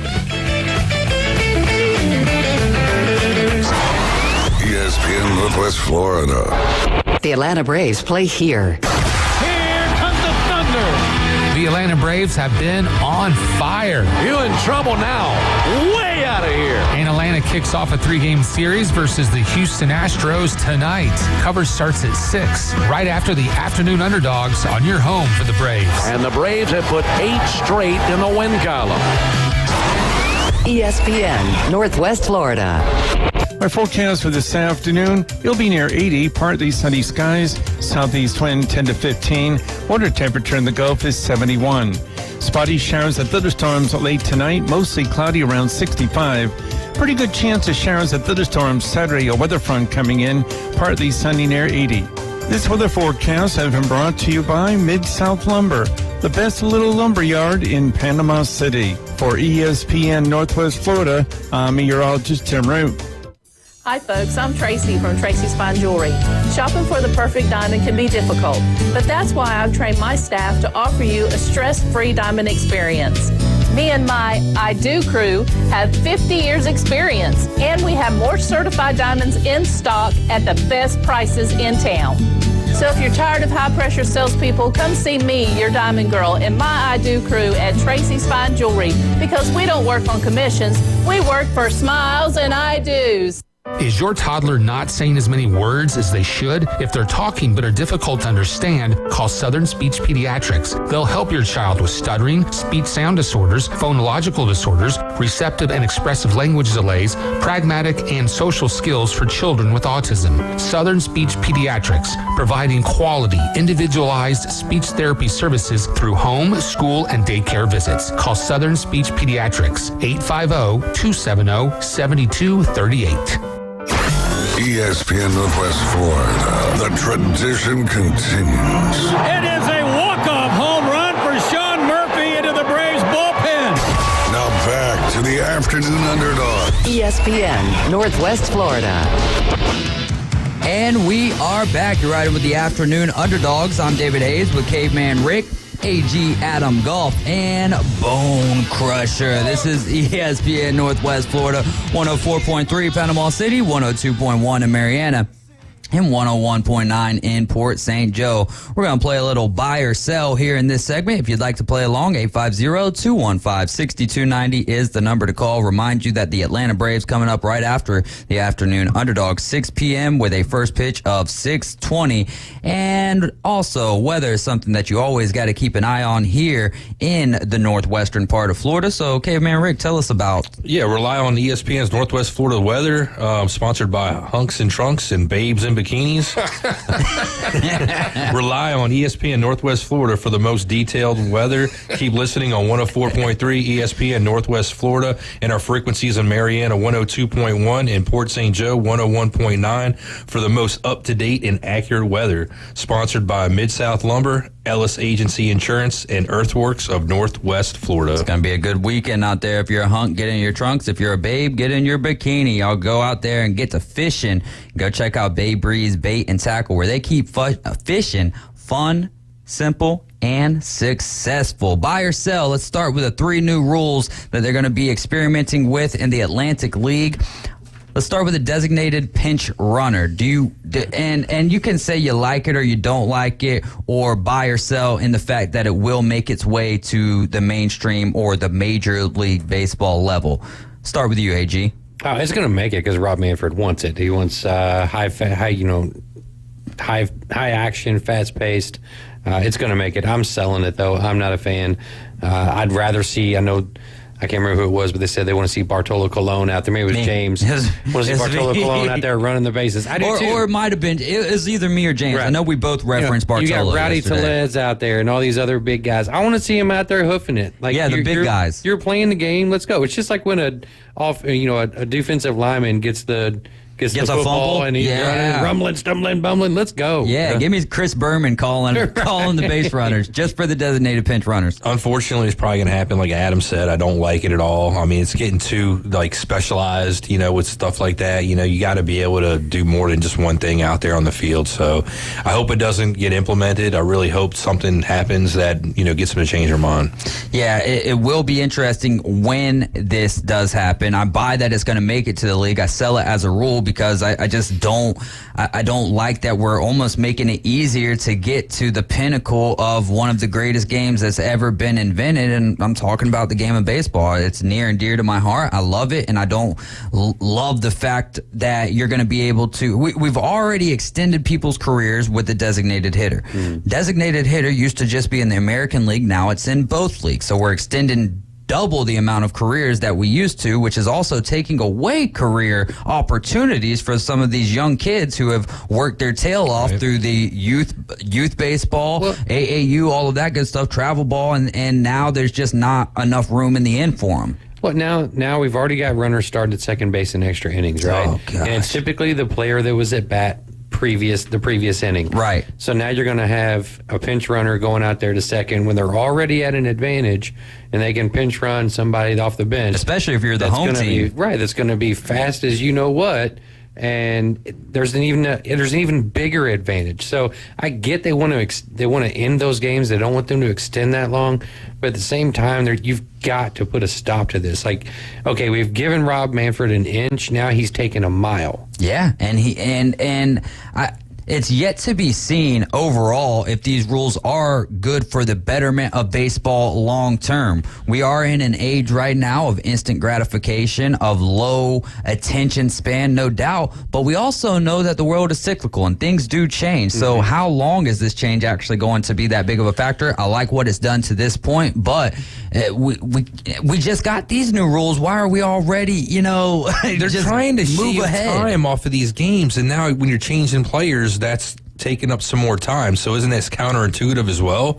Just leave the guy out there and let him run. How many seconds are on the designated pinch runner clock? Like, you've got 10 seconds to be on the base or else you're out of there. Well, I don't know, but like still, you're taking up time. Even if you're taking up 2 extra seconds, you're still taking up 2 extra seconds. Yeah, no, 100%. And then you get into the ejections for, the substance checks, for the sticky checks and all of that good stuff. Yeah, I mean, it is like one of those things where it's like, well, you're talking about shaving off time, and they're doing that, and they're doing it successfully. The ump should have a limit to how many times they can go and check as well. Well, but so that's the problem, though, is then now you've got it in the player's head. If there's a limit on how many times they can check, well, oh, look, he can only check me twice in a game. It's the 4th inning. He's checked me twice. I'm good to go. You know what I mean? So then you open up, talk about that slippery slope with the NFL players who were caught gambling. This is a slippery slope if it's not at random. You know what I mean? No, I feel you, but still, I mean, like I said, again, you can't say one thing and then do something else that contradicts it. 100%. To the next rule, which is going to be single disengagement, which would, right now, you've got it to where you can go to first base or second base or third base, whatever. You can pick off up to 3 times. On the 3rd time, if you do not get the player out, it's a balk at that point, and then he's awarded the next base. A single disengagement will give you 1 of those, and then if you don't get him on the 2nd time, which I'm not 100% sure about that, it might just give you 1 and you're done. At that point, I know we want stolen bases to come back, but this is the epitome of our participation trophy right here. Like, here, go ahead and take second base. We're already letting you in extra innings just start there, but we might as well just say, look, as soon as you get on first base, if your speed on MLB The Show is above 70, then you're stealing second. Is this like Manfred's like coup d'etat like against Billy Beane? Right? Like, I mean, is this his way of just giving the middle finger to Billy Beane and saying... analytics in general? Right. And just saying, you know what? Because everything that Moneyball said was, you want to bunt and move the runner over? Fine, we'll take the out. We don't want to steal bases. We just want to get on base. Now everything in baseball is, we're going to glorify the home run. We want speed on the base pass. We want a quicker game. We want action. But everything that Billy Beane tried to do with that Oakland A's organization, and it worked well in that regular season. It seems like this is always the antithesis to that. Yeah. Everything that he's doing. Is this a way to get back to the old school grassroots of baseball in terms of getting away from baseball being so analytical? I don't know. I'm asking. You're blaming Manfred. He works for the owners the same way like Roger Goodell in the NFL works for the owners. Yeah. So this can be a mandate by the ownership dictating this, and he's just following orders. Yeah, that could very well be. I do think that there has been that. It was different when Oakland and Tampa Bay are a team that's running wild with the analytics. But then when all 30 teams do it, it really doesn't give any teams a leg up. And I've always been a guy that my thinking on it is, and I love Sam Peebles to death, and I do think that analytics should have a part in the game, but they should never override feel. I don't know how numbers change constantly, and I just don't believe them to be a end-all be. Had a problem, there'd be blowback on this, and there isn't any. So that just gives me the idea that the ownership's fine with it and they're implementing it. Well, all right, let's get over to the phone line. Richard, all the way from Fountain, you're riding with the Afternoon Underdogs. What's going on? Not much, man. Hey, I just had a quick question for y'all, really. The Bozeman-Mosley game, baseball game tonight, do you know if that is online tickets only, or can you get them at the gate? Well, I do know that there is a application called, I believe it's called The Game. If you give me 1 second here, I can look that up for you because it's been a while since I've used the app, but you should be able. I don't know if you can buy them at the gate, and if you just stay listening to us, I will reach out to the athletic director of Mosley and give you a definitive answer on that. But I believe that this app that I'm talking about is called The Game. I don't know. I'm not going to be able to do it while I'm on the air right here, and we're getting close to going to a break. But Richard, I will get that information for you, and I will relay it while we're here on the air. Okay, I appreciate it, sir. All right, absolutely. Thank you so much for the call. So basically the question is, can you buy oh man, it's a good question. Got some really good news too as well, but that's personal news. With the app, I know you can buy them there. And I don't know if you can buy them at the gate. So just give me a few minutes and we'll have the answer for that. I've had a buddy of mine in medically induced a coma, and he just woke up. So that awesome, is huge. That's good yeah. news. This is great news.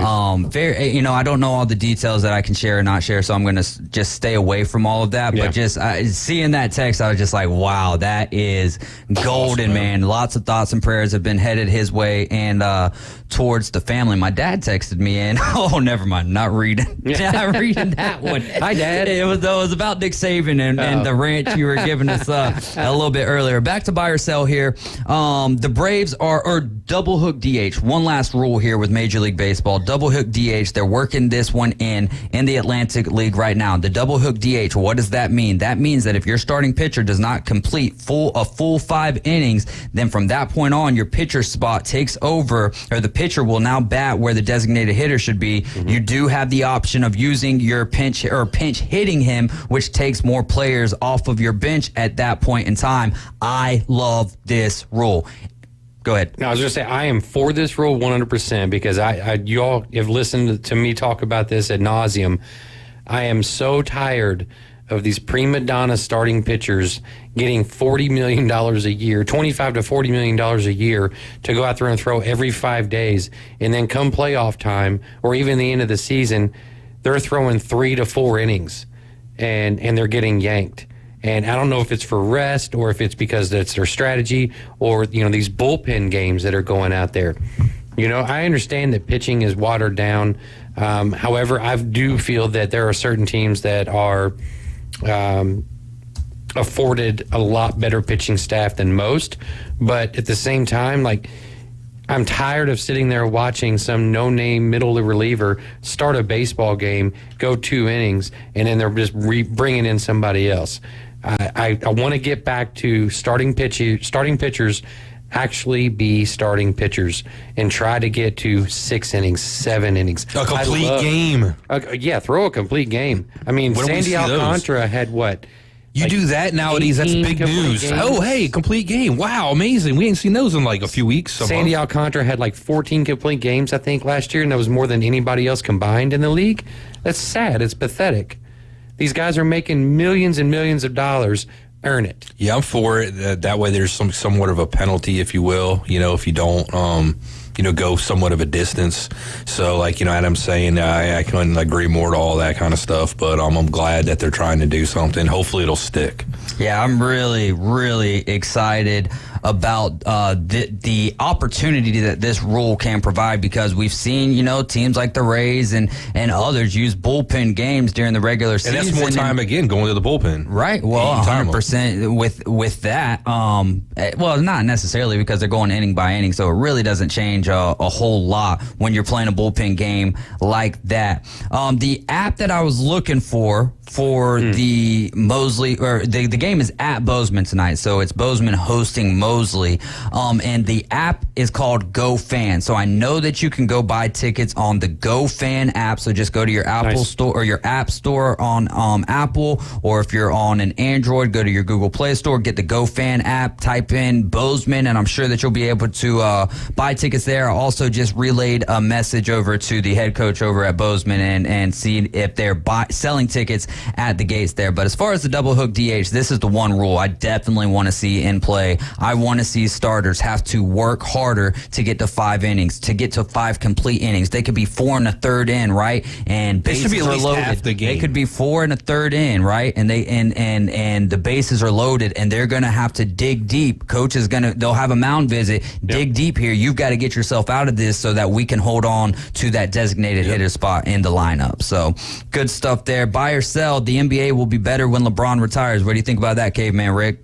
I think I'd agree. I mean, LeBron's old, right? Yeah. We heard that this past week. Dylan right? Brooks, yeah. Yeah, exactly. So, he gets the attention, good, bad, whether he does something pretty amazing, whether he's on the ground, on the court crying about him getting fouled or something like that.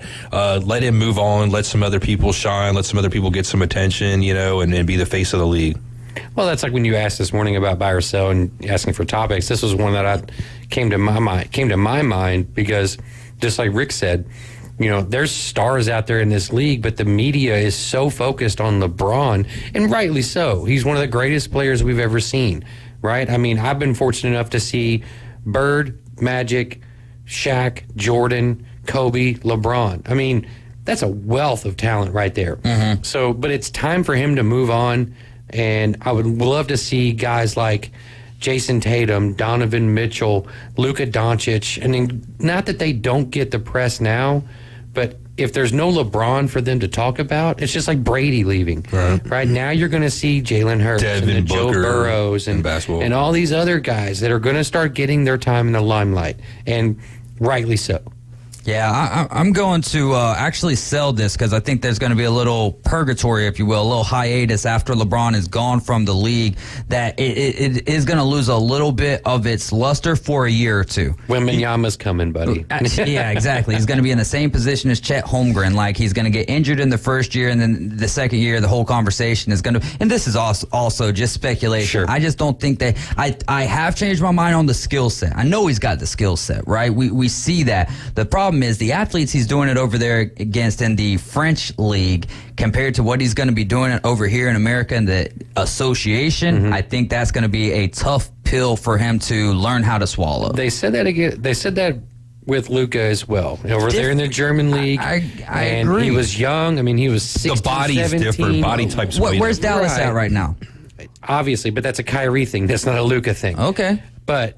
And that's actually a Mark Cuban thing. Yeah, Mark Cuban. Bringing Kyrie Irving over, sending Spencer Dinwiddie, because now look at the Nets. Yeah. Granted, they're getting hosed right now, but they're in the playoffs. But it's expected, right? They don't got, who's their star over there? On the bench, but Ben they said Simmons? the same thing about Luka. Can his game translate over to the NBA? And look what he's done. Right. He's a what?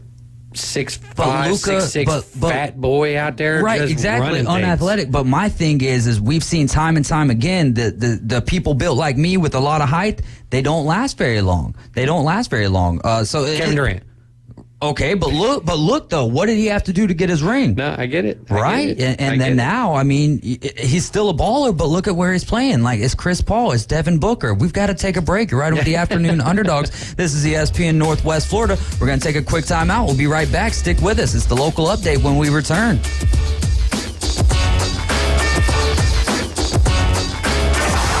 ESPN Northwest Florida, your home for Mike Greenberg. Kawhi, I described him as being kind of like Halley's Comet. He comes around so infrequently that you forget he exists.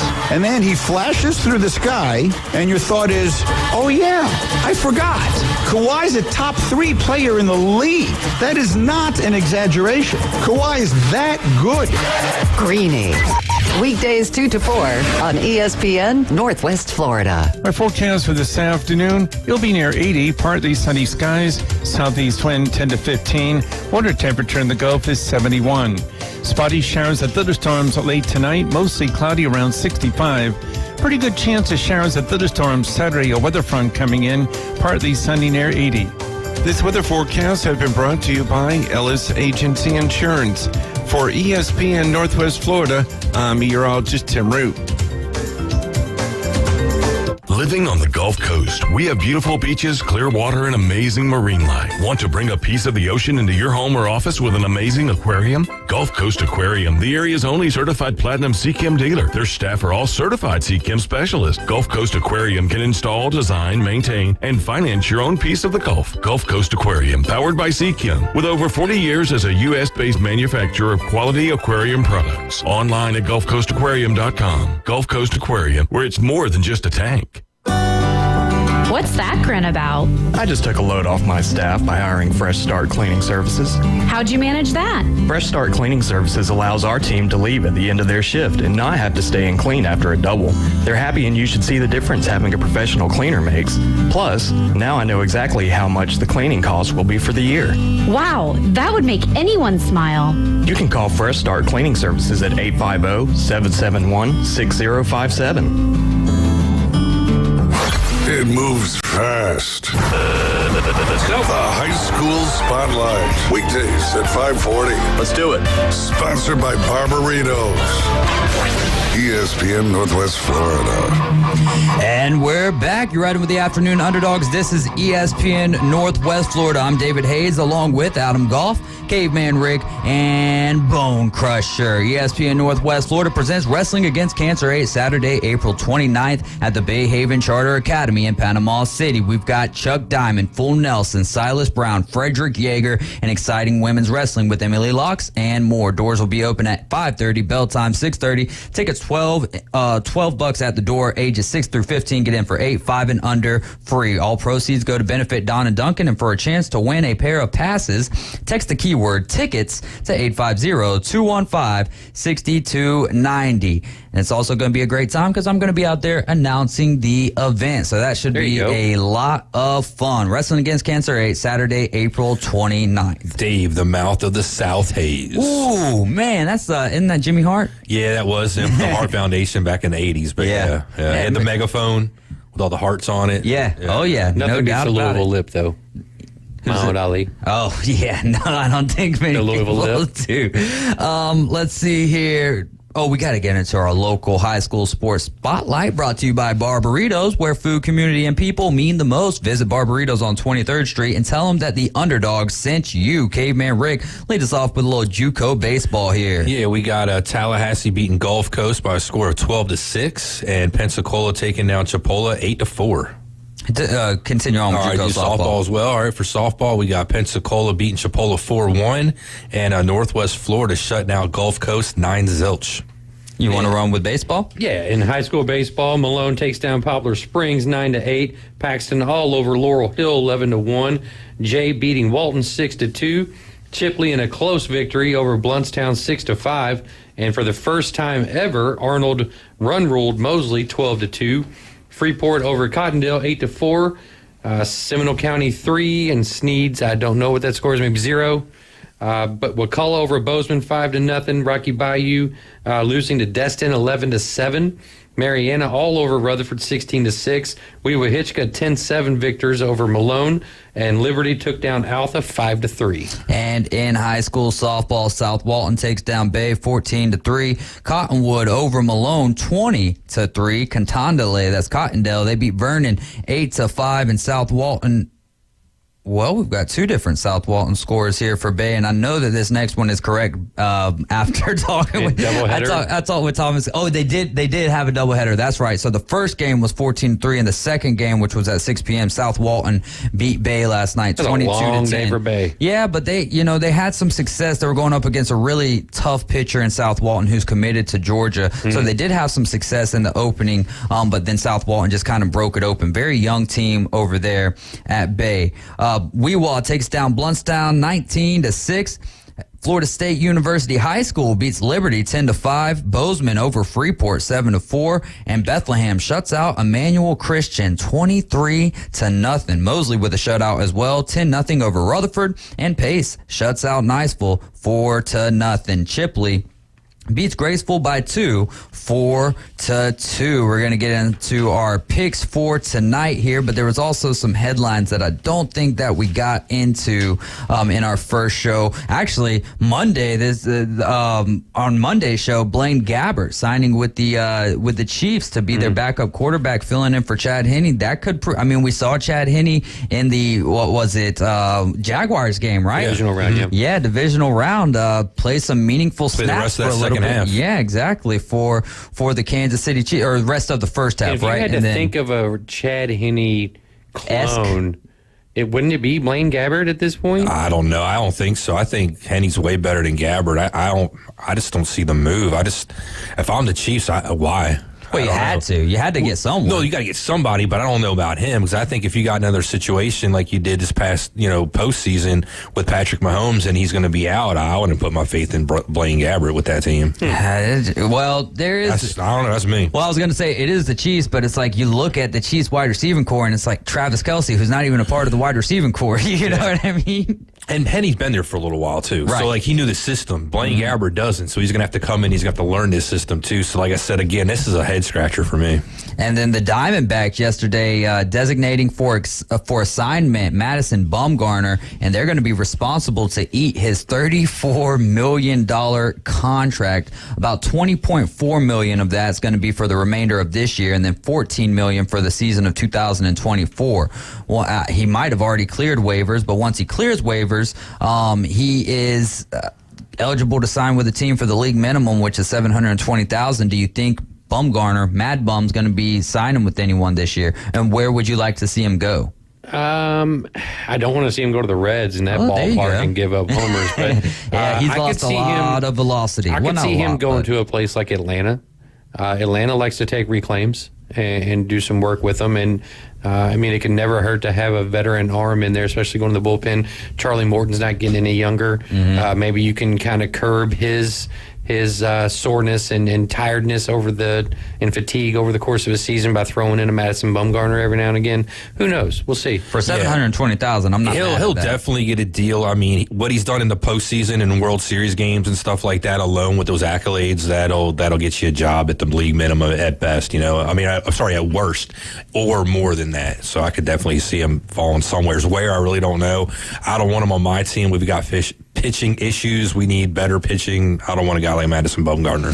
Yeah, when the Braves get fully healthy, though, they don't really have those issues as far as on paper goes, which is the biggest difference, right? Who knows how they're actually going to be throwing? So I think, for the Braves to make a run, $720,000 is not a bad deal at all to get Madison Bumgarner just for that presence. I mean, it was like when they brought in Jock Peterson, it wasn't necessarily for what he did on defense or even what he did offensively. It was more or less the presence that he provided the locker room.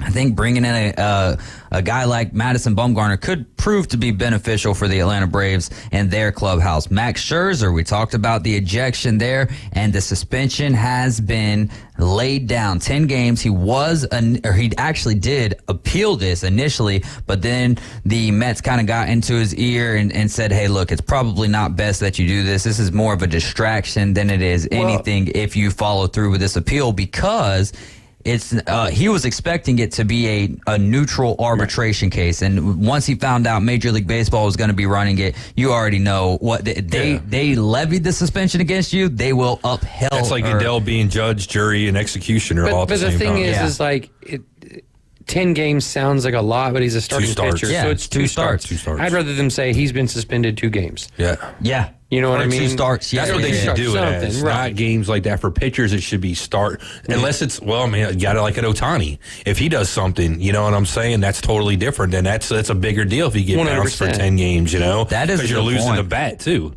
Yeah. So a guy like him, he wants to walk a fine line. You don't want to do any kind of shenanigans or cheating if you're Otani. That's a really good point. So the fine, I believe, was $10,000. I think it actually got dropped from $10,000 to $5,000, though. So I mean, obviously, it's dropping the bucket. It's the Mets. Paper. Not surprised. The Mets are figuring out a way to screw it up one way or another. Well, I mean, this is also the third instance in which a player's been ejected for sticky substances, right? And all 3 of the umpires, or at least he's been on the field for all 3 games. And Phil Cuzzy, is there you talked about the common denominator with Nick Saban and all the Alabama players and their laundry list. Is there a common denominator of Phil Cuzzy here with these particular instances? I don't know. Maybe he's like a serial, hookster, and just goes around, and whenever he feels it, he's got a victim. Or is it just coincidence that he just happens to be on the field when all 3 of them cheat? Maybe he pays a little bit more attention to some of the other guys, and maybe he notices something that some other people aren't picking up on. Maybe he's already got like some kind of, his hand. Maybe he's on the take. His sticky gate. Well, here's the thing, though. Like, if we both touch the same thing, are we going to have the same stickiness feeling? Like, are we going to think that it's the same level of stickiness? Real quick, here's something I thought about. Okay, so like he said, it was sweat and rosin, right? So do some science. Figure out something that you can ingest, you can drink, or that you can eat that'll make your sweat be more sticky when it comes out. You know, like how sometimes when people drink a lot, you can smell the alcohol out of their pores. Do something that makes your sweat more sticky or tacky. That way, when you add the rosin, it's even more sticky. But you're not cheating. It's sweat and rosin. Start drinking sunscreen. You know what I'm saying? I'm 2 for 2 on there might things be your kids something shouldn't out do there. I'm today. just saying, they do science for all kinds of other stuff. Figure it out. I mean, they were drinking Tide Pods or eating Tide Pods not too long ago. So what's the difference in just drinking some sunscreen? And now it's Benadryl by the dozen. Kids. Taking Benadryl by the dozen is like a hot topic right now. There's a kid in Alabama that just died. He was 13 years old. You're going to blame that on Nick Saban? Some people, Benadryl will make you like drowsy and sleepy, and some people it'll get you geeked up and wire you. Yeah, So well, it just the depends. thing is like it's this TikTok viral challenge, or like all these, like the Tide Pod thing, where they Where's would Miles ingest when you need him? They would ingest 12 of them at a time. It's supposed to make you hallucinate. Instead, this kid started seizing, unfortunately, and he ended up passing away. So it's very, very tragic, very sad. But I'm not trying to make light of that situation. Yeah, but no, absolutely. You brought up TikTok viral challenges, and that was one that nowadays is just like, what in the world? What about the ice bucket challenge? Like, those are challenges people we still can all... died from that. Children, this is a viral challenge. From dumping ice on there? Yeah, shock. But here's a viral challenge. Don't Never mind. do viral challenges. That should be a viral challenge on its own right there. Don't do them. Yeah. So do the warm water challenge or lukewarm water challenge. There's no way anybody can Too get much hurt of from anything. Like they had like some radio show, like kind of we did was a music radio program with a DJ. They had some contest drinking water, and somebody died from drinking too much water. You can die from anything, though. Yeah, that's what I'm saying. So gotta be careful. Yeah, goodness gracious. Mariners debuting the home run trident. That's a pretty cool... I mean, you got the Braves with the big hat. I'm neither here nor there on Reds that one. have I a like Viking it. helmet and first. Otani's got the samurai helmet. That one's That's the pretty dope. Angels. The Angels Or the in Angels, general. but I Yeah, mean, they've he got would, that. You've got there's a few of them out there that are just kind of bogus, and I'm trying to think of one that's... But the thing is I like about it is it shows these guys being kids at heart. Yes. Which is what college baseball started to do with, like Louisville baseball, for instance, had the home run helmet where they would put on a Louisville football helmet after somebody hit a home run. Or they've got the championship belt that they wear or something like that. I love all of that, seeing all that in pro sports. It's the rallying especially cry. baseball, because baseball has been Rally it's 25 or 26 guys now versus the world, and like it's such a small unit, and they're so tight knit, and to see them acting not just as these millionaires that are out there playing a game, they're actually having fun doing it. Rally I love monkeys. seeing that. There It you was go. Angels Had too. that 20 years ago. Yeah, David Eckstein. That's who I remember. David That's what I think Eckstein. about when I hear the Rally Monkeys. Because he started with did he start with the Angels and then go to the Cardinals, or was it vice versa? Angels then Cardinals. Angels then Cardinals, but Because yeah, he was on the man. Angels team with Edmonds and Torrey Hunter. I believe, Torrey as well. Hunter, man, David that is Eckstein. going that's not too far back. But Nick Nurse in the world of the NBA, Nick Nurse fired by Toronto and the I Raptors. don't get that, man. I think that it really boils down to the general manager. I mean, he even came out today and said that he just didn't enjoy watching. I mean, Raptors basketball. Well, you know what? Spend some money on the team and get some better talent on the court. The problem's That's a not good Nick Nurse. It's the problem is talent. You had Kawhi Leonard. You won a championship. He's like a top 5 elite player in the league. And barely you don't plays. have him. You're having a bunch of problems. Shocker. Get some talent. No, 100% agree with you. But now Ime Udoka, who was the Boston Celtics coach for a year, right? And then lost the job due to, all of that good stuff. But he is dating. I wouldn't say the favorite to become the job, but he's a top candidate, no doubt about it. But we hope you guys have a fantastic weekend. You've been riding with the Afternoon Underdogs.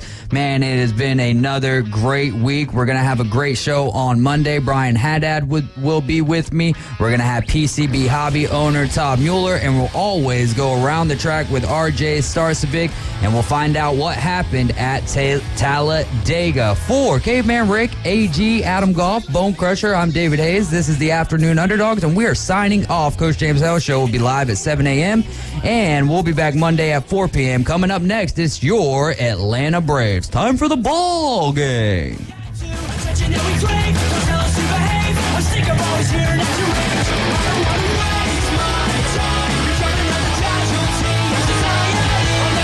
ESPN Northwest Florida presents Wrestling Against Cancer, number 8. Come see premier professional wrestling with the American Machine, Chief Little Bear, Mr. 850, and exciting women's wrestling with Raven Knight and T-Games. Sign Saturday, April 29th. Wrestling against cancer number 8. Number 8. At the Bay Haven Charter Academy in Panama City. Doors open at 5:30, bell time 6:30. Proceeds benefit Donna Duncan. More information, ESPNPC.com. Golf Plus is your premier golf shop on the Gulf Coast. Not a big box or a chain store, but a local store with golf experts to serve you. An amazing array of demo and fitting products, plus a professional repair shop that can handle anything from a basic re-grip to a full set of re-shafts and everything in between.